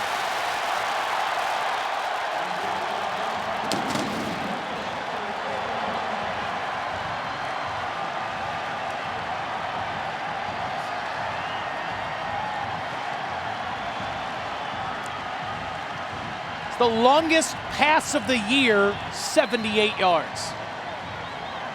Well, the passing game has been sputtering. And it took a little bit of improvising on the touchdown throw earlier here in the third quarter, and boy, has a lot happened already. And then a big explosive to Darius Shepard. And man, they're just haymakers being thrown here in the third quarter. Cam Peterson with the extra point. Chris just talked about all the emotion that Shepard is playing with after losing his father. This is the guy he's leaned on, Easton Stick. The two of them connect again. ESPN celebrating 150 years of college football. The first way we're celebrating is by watching haymakers from each team. The latest, a 78-yard touchdown reception. Well, North Dakota State is in a big, heavy formation, but look at where all the defenders are. And so you've got a one-on-one, and there's no safety help back here, and you end up seeing a double move. Watch him stop and go. And that was just enough versus Delando Tucker to get the separation, and Easton Stick put it right on the money to allow the Bison to throw their own haymaker after a couple already being caught and thrown on their side. McPherson now with over 100 yards. You see college basketball that we have tonight with Clemson and Duke at 8 o'clock. Zion Williamson, #1 Devils against Clemson. Tigers haven't won there in 24 years. Haven't won down the street in Chapel Hill in 60 years. Tonight at 8 Eastern, it's on ESPN and the ESPN app. So Clemson trying to have a rare victory in the Triangle tonight. Got great college basketball today. Virginia and Florida State, two top 10 teams coming up next year on ESPN2. McPherson goes for a few. He's had 139 rushing yards. He barely got tripped up on that one. You could see him pumping his chest. He's like, that's on me. If he picks his feet up, that could have been another big gainer for McPherson.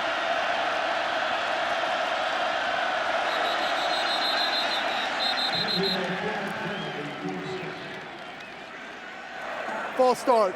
Offense. Number 28. 5-yard penalty. We made second down.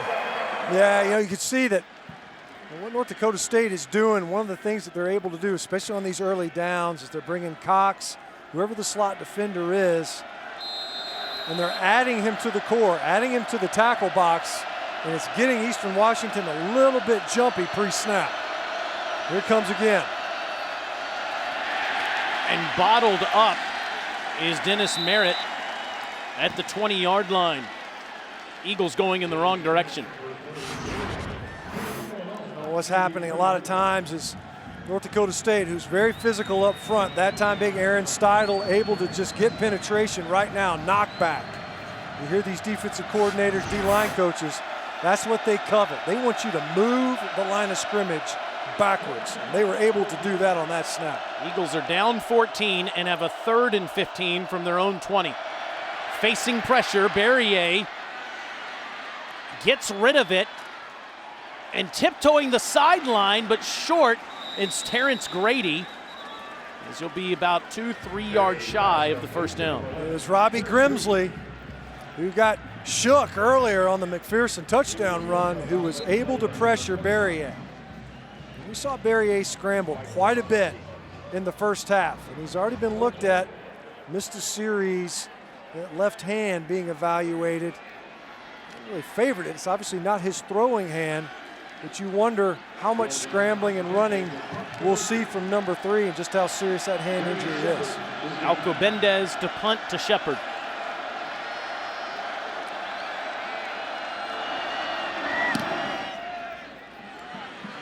Shepard makes the fair catch at the 28-yard line. Almost midway through the third quarter. Everybody take a breath. Bison up 2 scores. The NCAA FCS Football Championship, brought to you by Advil. You'll ask, what pain with Advil? It's the Walter Payton Award ceremony last night. That's our guy, Coach Hawk, Dan Hawkins at UC Davis, the FCS Coach of the Year, getting his team to the quarterfinals this year. Easton Stick was a finalist for the Walter Payton Award as Devlin Hodges of Samford won it. Congratulations to him. Stick with a quick throw to Dallas Freeman. Maybe second down. How about the job Dan Hawkins did at UC Davis? He took Eastern Washington to the wire. His team was really close to getting to the semifinals and have a chance to beat Maine and play these Bison. Eastern Washington had to rally to win that football game, and it took a lot of great effort, a couple of fantastic plays by Eric Barrier, demonstrating his elusiveness. Ended up being the difference in the game there in the second half versus UC Davis.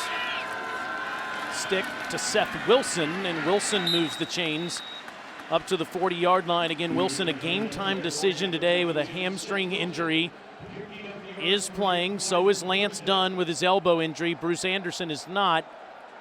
And for Eastern Washington, JT Tiuli not in the game today after disciplinary reasons, was arrested a few weeks ago after an altercation with his brother.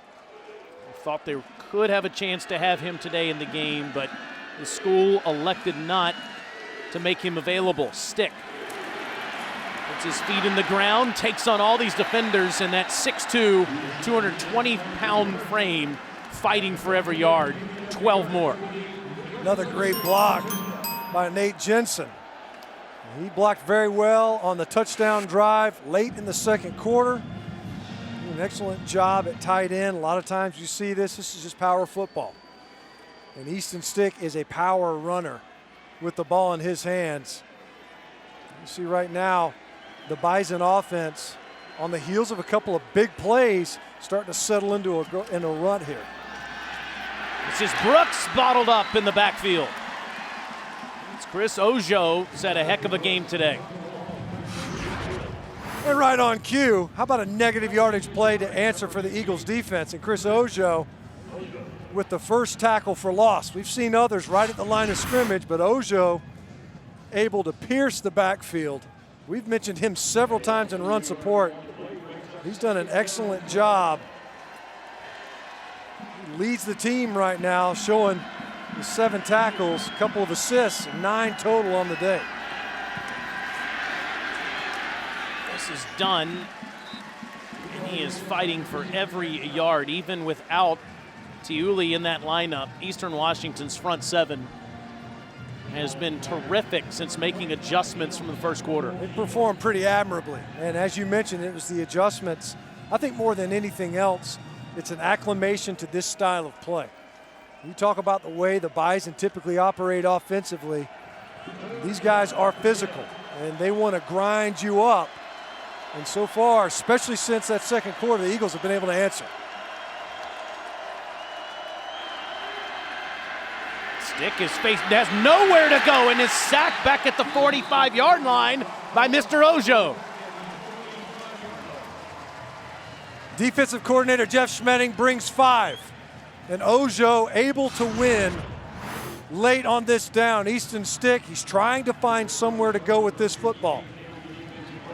You see Ojo just able to win. Athleticism on the edge and a nice matchup versus a running back and Lance Dunn in protection. And it was more than enough to get Easton Stick, who rarely gives up those negative yardage plays because he's such a good runner, pushes him back behind midfield.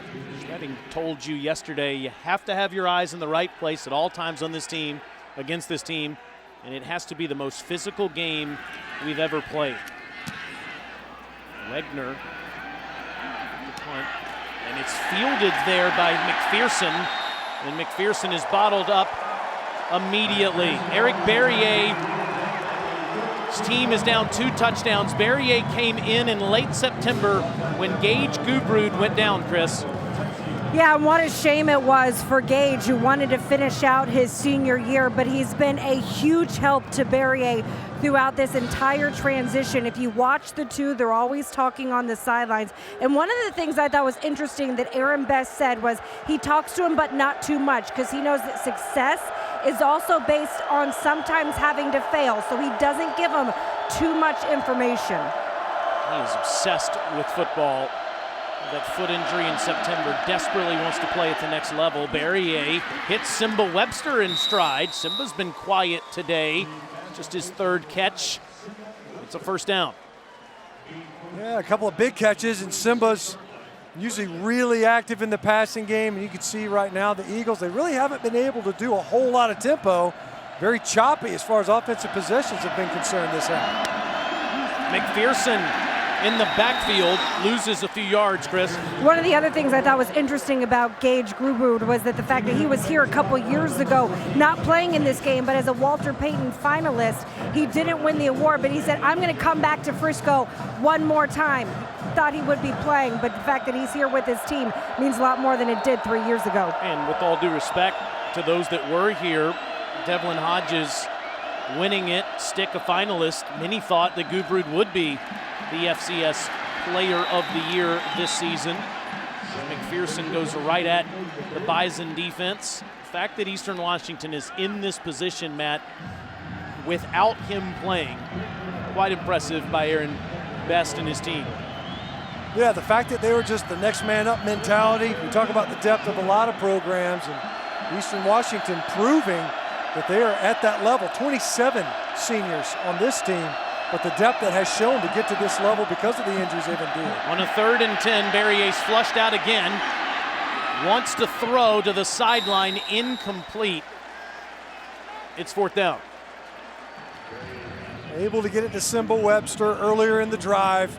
Try to get a possession going, and right now, a couple of downs on that previous snap. The numbers were right for Eastern Washington in the box. They had a chance, a blocker for every defender.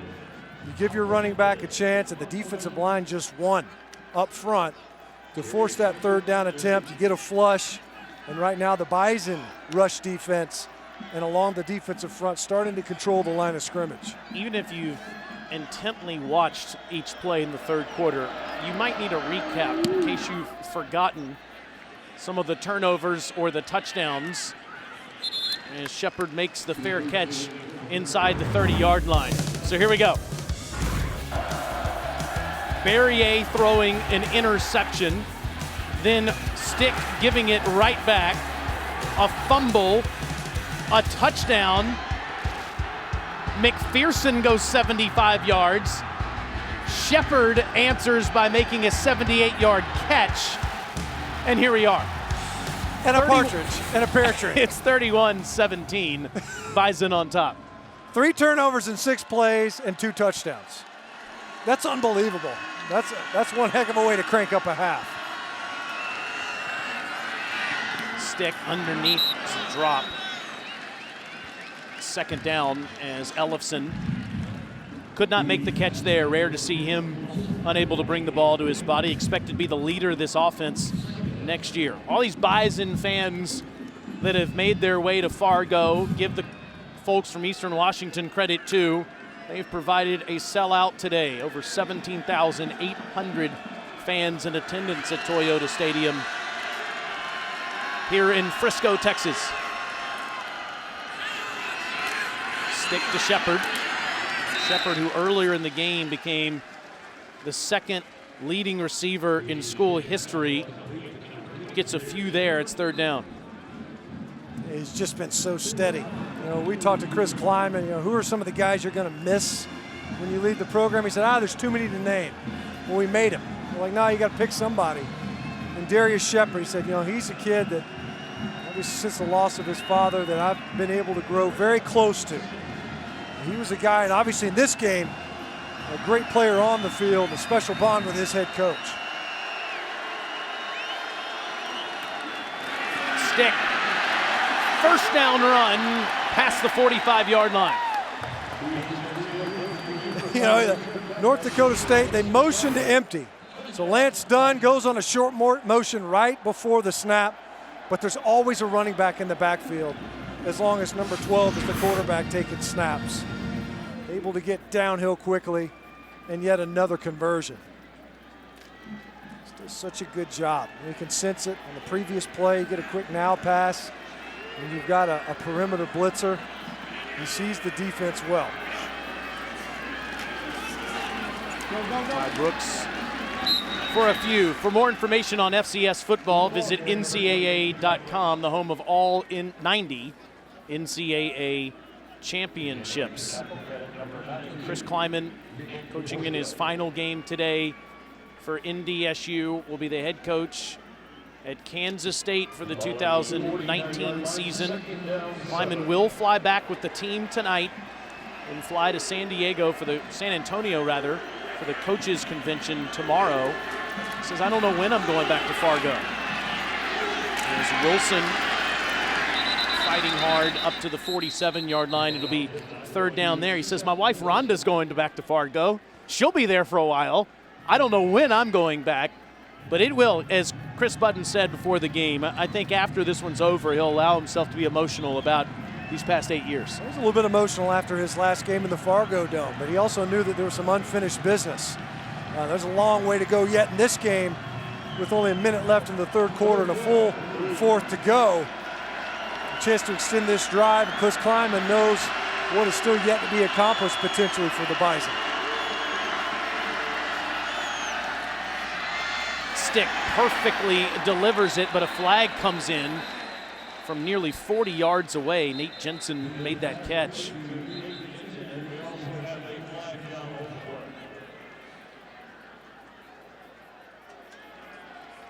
If we could get an offensive pass interference here. Pass interference, offense, number 11, 15 yards from the previous spot. Replay third down.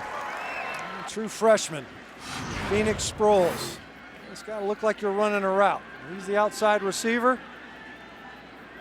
I don't know. I'm not seeing it. I don't know where the flag comes from right there. You know, he didn't even make contact with the guy that I suppose he would have interfered with. Field judge was standing down at the 10-yard line near our friend Dan Hawkins, and he threw that about 40 yards. Yeah, he shredded his rotator cuff to get the flag down there, and I think he could have saved himself the effort. I didn't see offensive PI there. So on a 3rd and 18, Stick loads up, wobbler that is picked off. Cal Kreiner got it.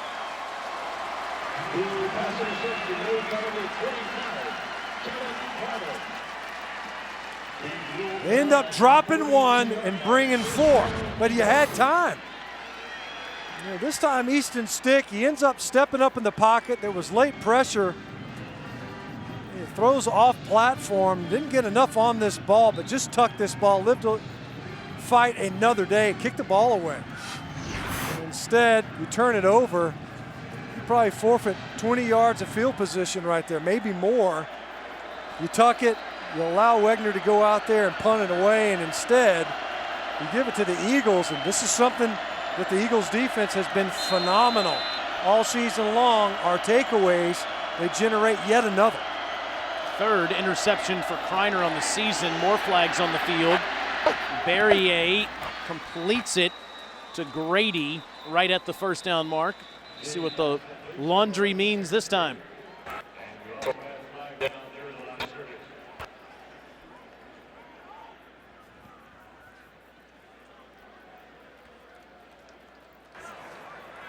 Illegal motion, offense, number 11 is moving forward to the snap. 5-yard penalty, replay first down. Guy that caught the ball. That's usually how it works. You know, these guys that, especially when you see procedure penalties, false starts at wide receivers, because they know there's a good chance they're the primary on that next snap.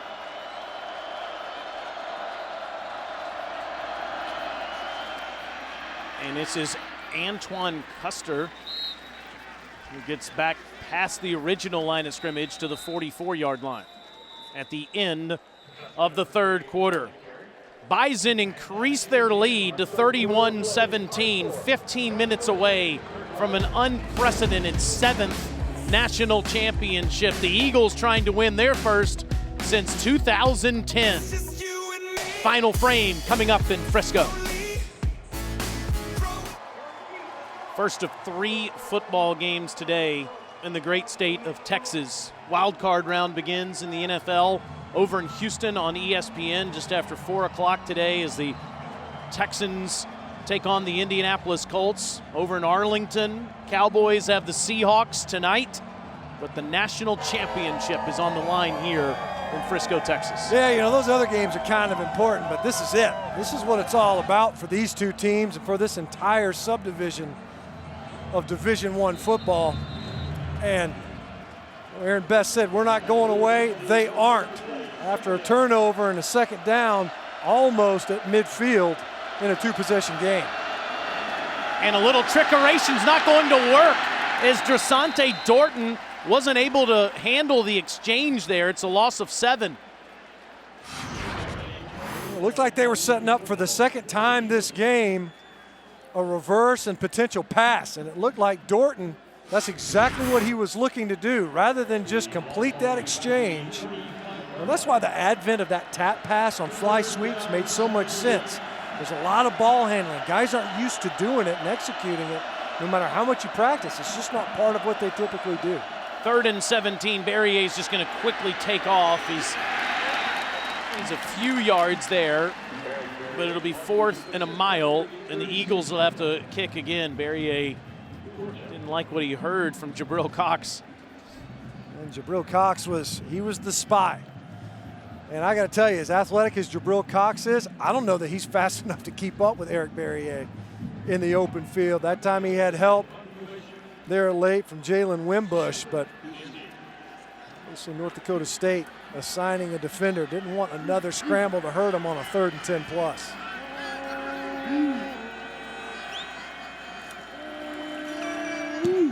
Bendez over Shepard's head, and Shepard turns into a blocker trying to keep those Eagles away from it, but unable to do so. Ball down at the 5-yard line. It's a 59-yard punt. Monday on ESPN, we'll have the College Football Playoff National Championship game presented by AT&T at Levi's Stadium in Santa Clara, California. Number 1 Alabama taking on number 2 Clemson, 8 p.m. Eastern, 5 Pacific, also streaming live on the ESPN app so you can watch anywhere. Most consecutive meetings you see at either level of football in the middle of this Bama-Clemson quartet of matchups. Who you got? Who you got Monday night? I'm going to go with the Tide. You are? I am. You're struggling with it, though. I am. I'm teetering, but I'm still with Alabama in that one. Stick hands to Dunn, and he'll get up to the 9-yard line. Why not? I'm taking the Clemson Tigers. Trevor Lawrence and Clemson have been remarkable in what has been his true freshman season. As Coach Kleiman will be coaching at that level as soon as this game is over. If Clemson's phenomenal defensive line can get to Tua on Monday night, that's the key. That seems to be the magic ingredient, right? Can you get to Tua and affect his play? Sometimes you get to Tua and he just leaks out and burns you with his legs. Clemson's so talented along that defensive front. I think they can be disruptive. It's done. Is ahead to the 11. If the Bison are able to finish this one off in the last 12-plus minutes, it'll be only the 5th undefeated FCS national champion. And the last one to do it was NDSU back in 2013. Understatement here to say that this is a big 3rd down. You're coming out offense. You obviously have room enough to punt it away, but you want to possess it. Really short field potentially if you don't convert here on 3rd. Stick able to find Nate Jensen, and that is right at the marker, the 16-yard line. On the near side, they've already got it marked a 1st down. They said move the 6. It looked like to me when the line judge came out that it would require a measurement. It was right at the line to gain. Coach Best already used his challenge. Can't do anything about it.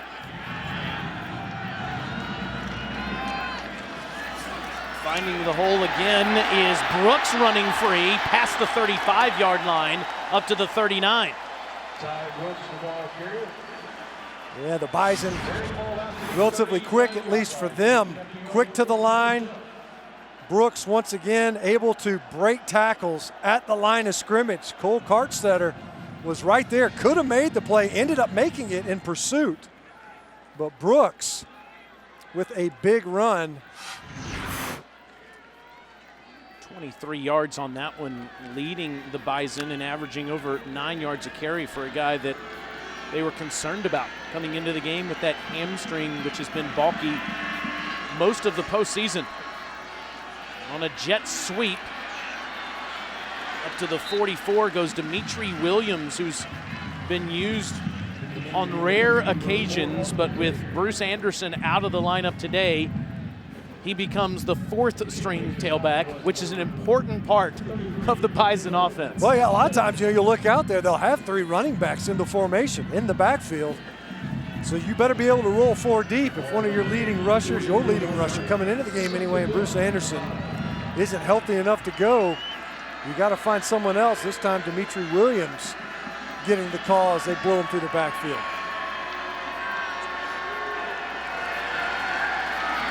Stick carefully surveys that defense and goes underneath once more to Jensen. It's another Bison first down. Well, repeatedly, Eastern Washington, they dropped one and brought someone from the second level, a little fire zone. Easton Stick now just able to find some of these little spot routes. Jensen now on 2 catches on this drive. Same route right there at the sticks. Gets the conversion on both of those catches. The clock is every bit as big of an enemy as the Bison are to the Eagles at the moment.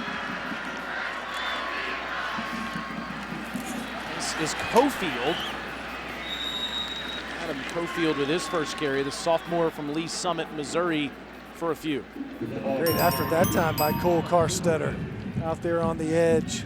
Lead blockers around his knees and got just enough with Cofield to slow him down. That was one of those 3 running backs in the backfield formations with Diamond. We've seen it a couple of times from North Dakota State. You mentioned it, Taylor. A 2-touchdown game, and the Bison are quick to take the air out of the football and bleed the clock down. It's done. Just a yard or 2 on first down and on second down, primarily for the last few quarters for the Bison. Eastern Washington has played stout football on the defensive side today, but again, they can't do much if their offense is unable to score touchdowns in the last 9 minutes.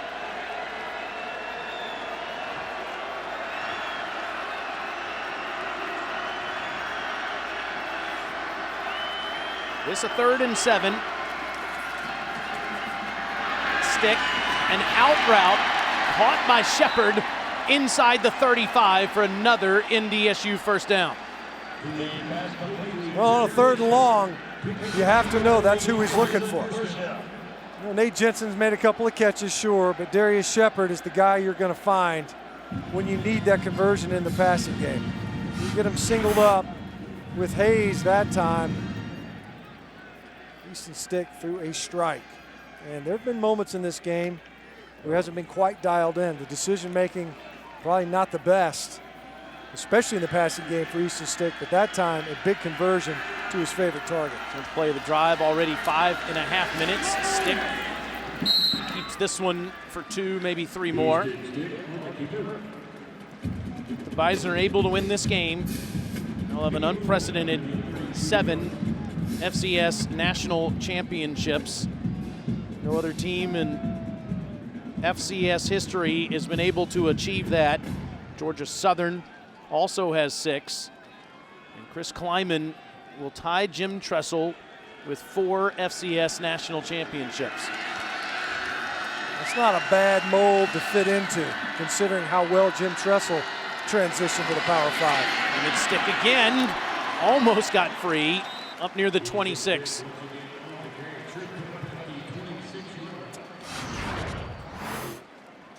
QB counter.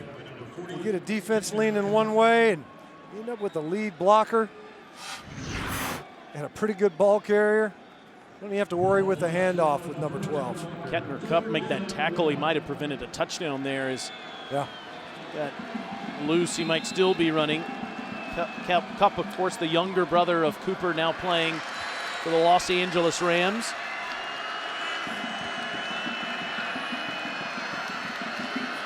On the 3rd and 1, it's Dunn who will bulldoze his way for another Bison first down. They are 4 for 4 on 3rd down on this drive. Well, he stuck Big Ben Ellison in the backfield. help lead up in there. And Dunn, who's been pretty good in short yardage. We mentioned Ty Brooks, and he's had a couple of big runs, some explosives, but it's been Dunn between the tackles and especially on short yardage where he's been able to find just enough room to get these conversions and extend drives.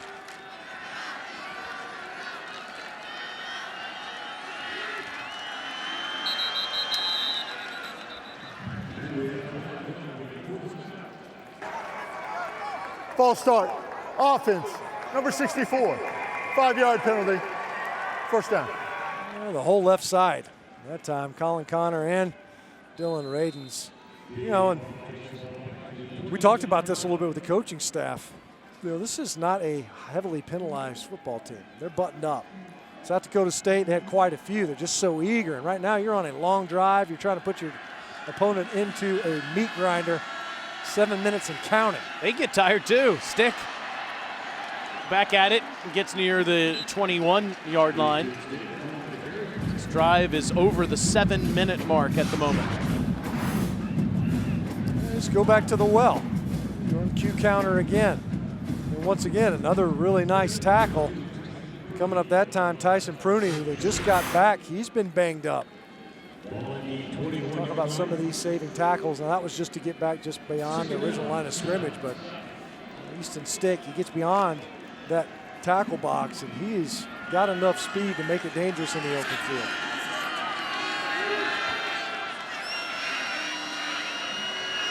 They clock down to 2, and Dunn will get down to the 18-yard line. One of the most frustrating things about football to me, Matt, is the defense can, to a degree, win first and second down, but if they give up that first down on third down, then it is a drive killer for the defense, and they've given up 4 of those on this drive. You give up a big play on first or second down, it doesn't hurt you in terms of the clock nearly as badly as this situation. Clock or even exertion, right? Because you fought for 2 downs just to get to that third and a chance to get off the field, just to give up yet another conversion. It's a lot of reps for a defense. And on the 15th play of the drive, Dunn's ahead to the 14-yard line, and they're 5 for 5 on third down. Big Luke Bacon down there signaling the first down as a Eastern Washington Eagle defender's on the field. And Chris Ojo was there, but Lance Dunn, he just always seems to find a way to fall forward. It's not always power. It's being able to feel that resistance, and that last effort was what got the conversion. The champions of the FCS are showing you their championship drive.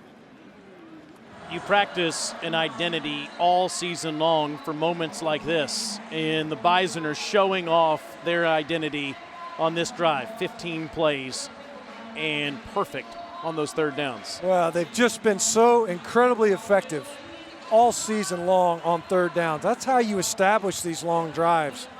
Inevitably, you're not going to be able to get the yardage needed in just those 2 snaps, first and second. You're going to have to find a way to make it third and manageable. And that time, third and, 5 plus, you still hand the football off.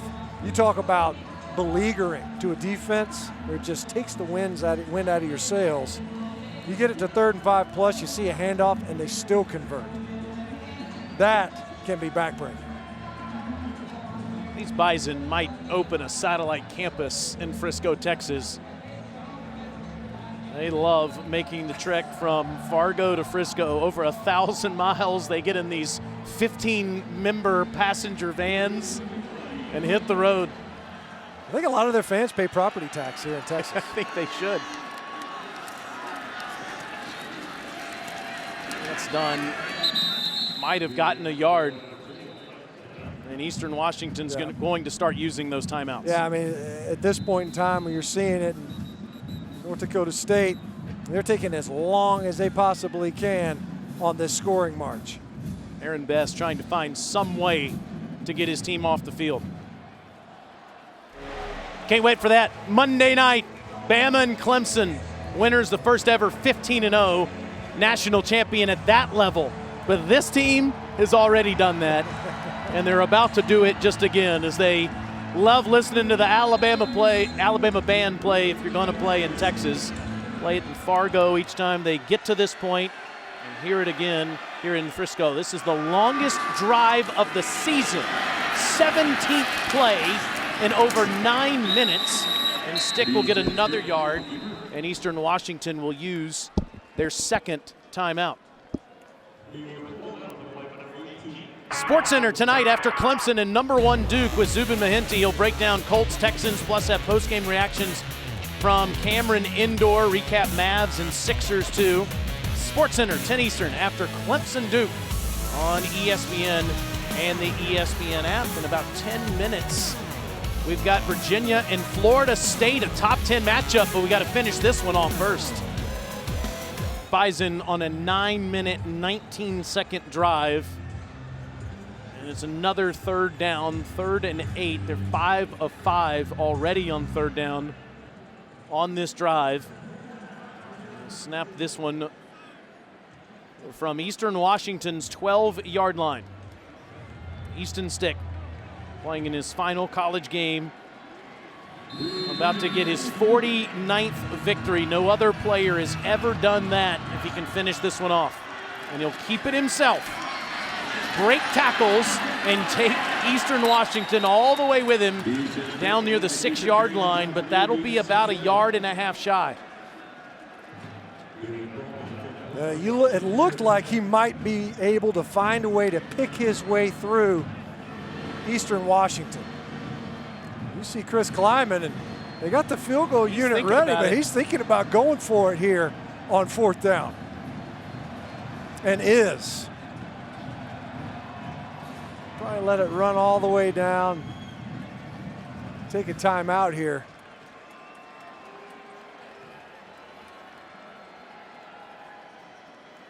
And in fact does do that with 3:25 left in the game.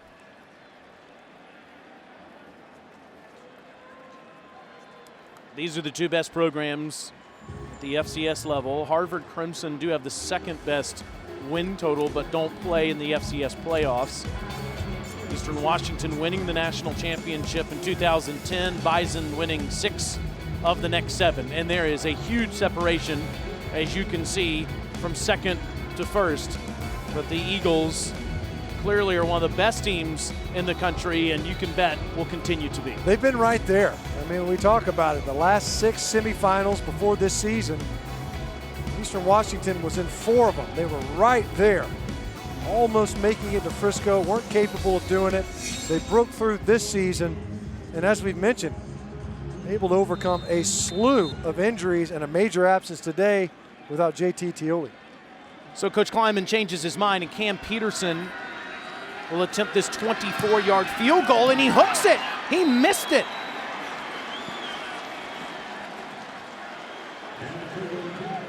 Peterson missing a chip shot inside 30 yards for the first time this season, and the Eagles have some life left.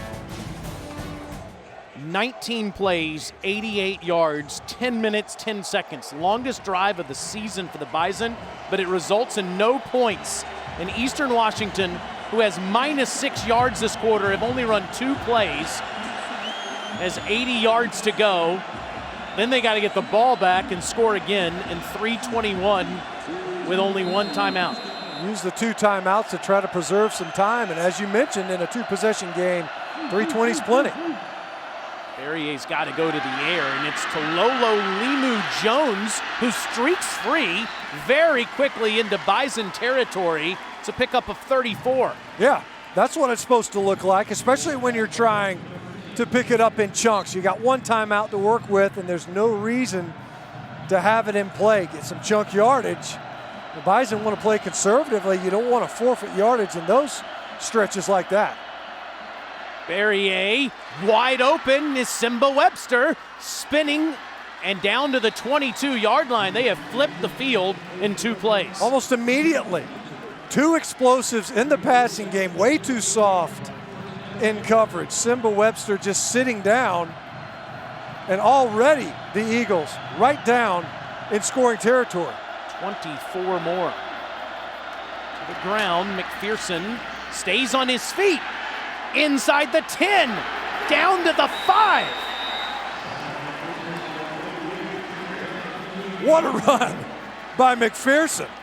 Just carrying Bison inside the 5-yard line. So a 34-yard play, a 24-yard play, an 18-yard run. And here the Eagles are right here ready to score. Berrier trying to get to the post and will.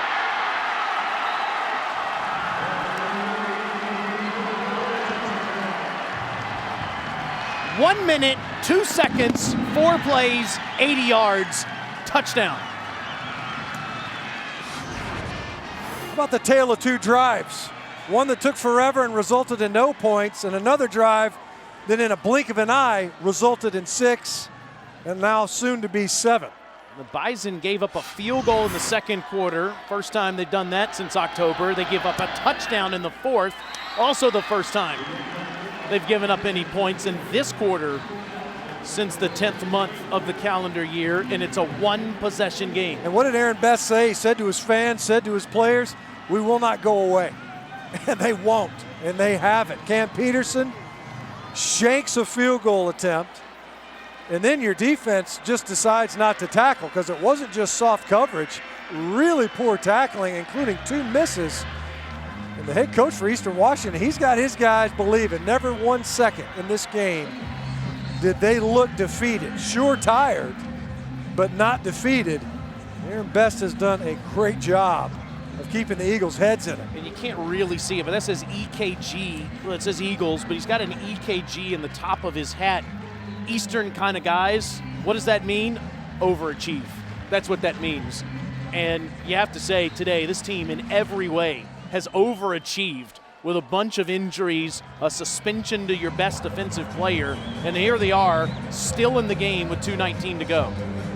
Let's go down to the field and Chris. Well, then what you and Matt were saying, give credit to Aaron Best. No matter how far this team went down, even after turnovers, even after penalties, the way that he speaks to his team is still entirely positive. He never gets too angry at them, telling them no matter what, we can get back in this one. Just exerting so much energy throughout the game, fighting with his teammates, and now we'll see if, in fact, Alcobendez tries this onside kick, but first, Chris Kleiman wanted to see the way that Eastern Washington lined up there. Let's look at those 4 plays on that last drive. Well, it just happened so quickly. And you just can't concede that much yardage, especially to jumpstart the drive, because that's the gateway play when you're thinking 2-minute drill. And then the way Webster, not only Webster, McPherson breaking tackles after the catch, after contact, and then of course Berrier fitting that he would be the one that could wiggle his way into the end zone and get his Eagles team right back in this. Florida State, Virginia, 2 top 10 teams tipping off in 8 minutes. Try to get that to you as soon as this one is over with in college basketball. We still have something to figure out here for the FCS championship. This is the first onside kick attempt all season for Roldan Alcobendez. What is his final game, a senior from Washington?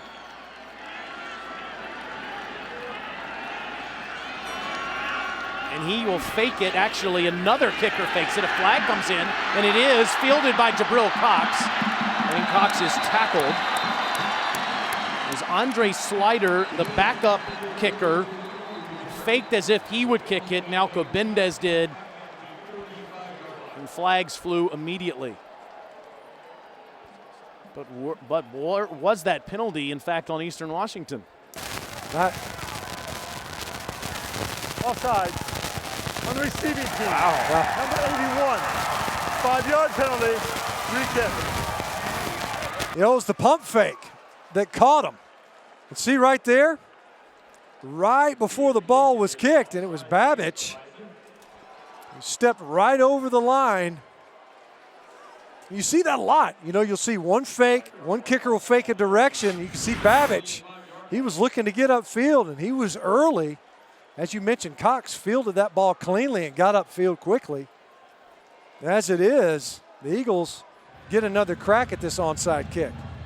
So Andre Slider and Roldan Alcobendez, 2 kickers out there on the field. And Slider, who will set it down at the 40-yard line.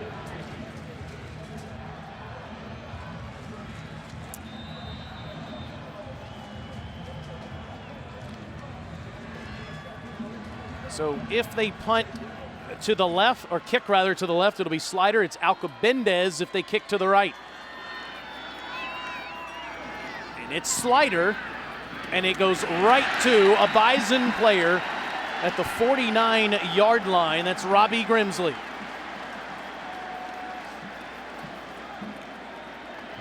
Oh, back-to-back plays. Arguably the two best defenders for the Bison on the field. Jabril Cox fielded the first one. The second attempt afforded Eastern Washington because of that procedure penalty on Babbage. And Robbie Grimsley made it look all too easy to get the possession back for his offense. And with 2 minutes and 15 seconds, only one timeout for Eastern Washington to stop this game. Need one first down to put it on ice, and Stick will get up to the 46-yard line, and Eastern Washington will use its final timeout with 2:10 to go. Easton Stick, who was out there incidentally on that hands team, he would have been the back line receiver. Works his way over to the sideline. Look like he's been over now, actually, over there. I don't know if he's trying to straighten things out.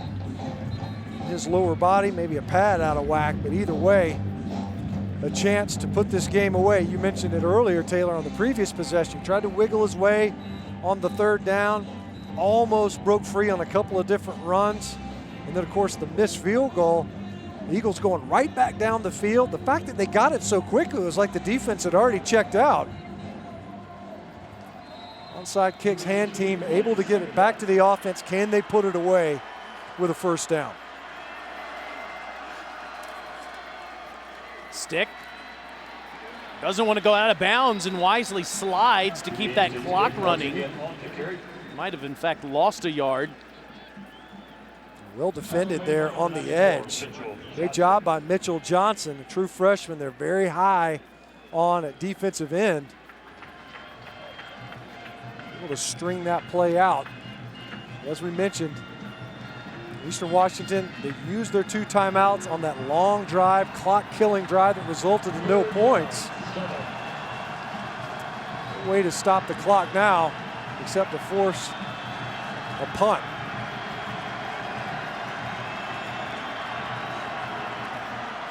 Stick for the win, for the end zone. Easton Stick wins North Dakota State another national championship with an epic run for a touchdown.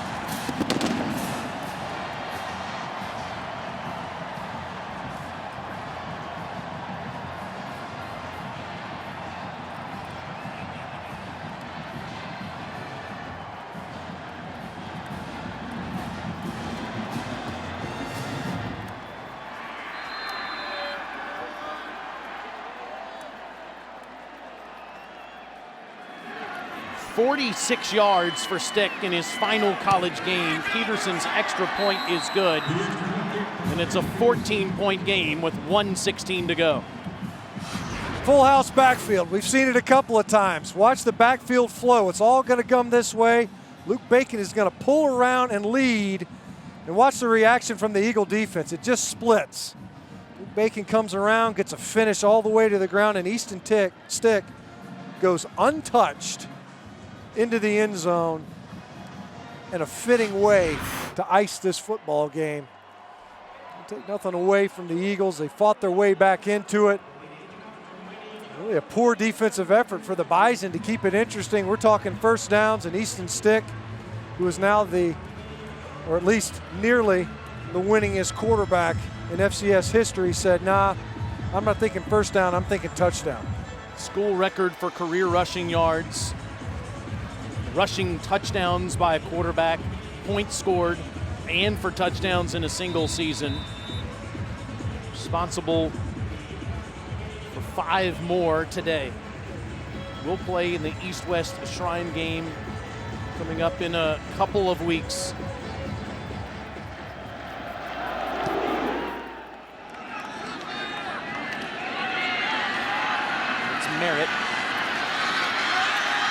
returns it back to the 34-yard line.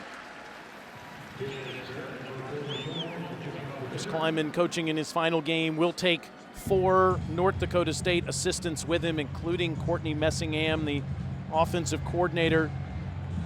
Messingham said about Stick, his understanding of football is off the charts in knowing what the defense is going to give him and what he has to use to beat them.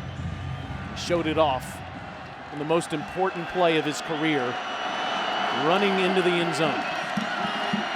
Barrier with a completion to the 41-yard line. The clock will continue to run after they are unable to get a first down on this play, so just 50 seconds to go in the game after Terrence Grady makes that catch.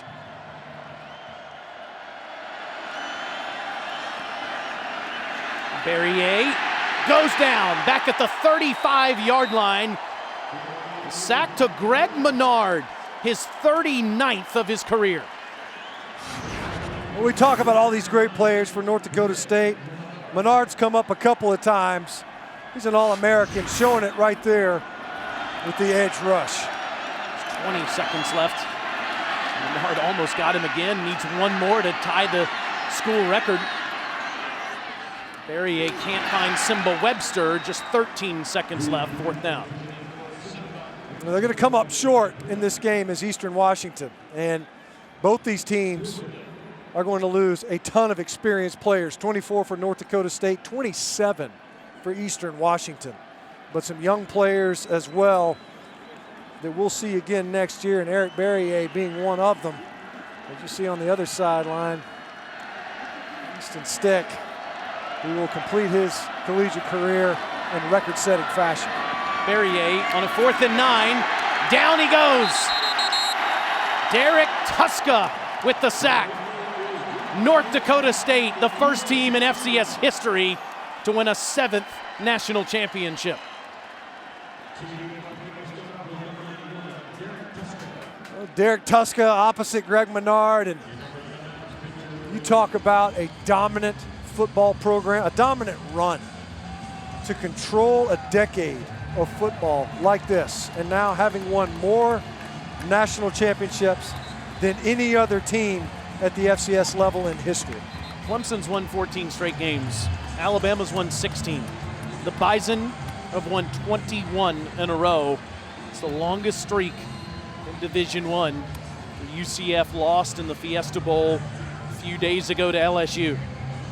Chris Kleiman can finally let the emotions pour out of him as he goes onto the field for the final time representing the Bison, and all of Fargo will join him.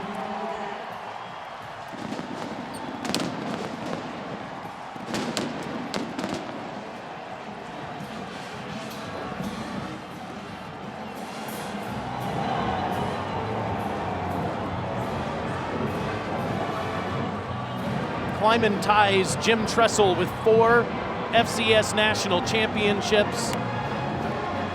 Taking the head coaching job at K-State, Matt Ince will take over and try to keep this standard as Easton Stick embraces his fellow students that have made the trip down from Fargo and is the winningest quarterback ever in the FCS. We saw some outstanding efforts in this one.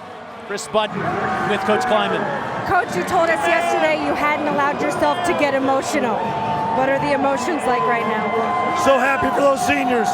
Unbelievable resolve. Really good football team we beat. Guys weren't going to be denied. They came together as one, and that's another national championship. It's your 4th. How does this one compare to the others? It's just as sweet. I'm a senior today, so I get to go out with these seniors, but so appreciate what North Dakota State has meant to my family and myself. I'm excited for the next chapter, but I'm going to go celebrate with these guys. You're going to go celebrate. Easton Stick becomes the winningest quarterback in FCS. What has he shown you throughout his tenure? I absolutely love Easton Stick. He knows it. I think he's a great football player. I've always said he's the best football player in college, and he showed it today. So happy for him. Hey, senior, go celebrate. Thanks. Appreciate it.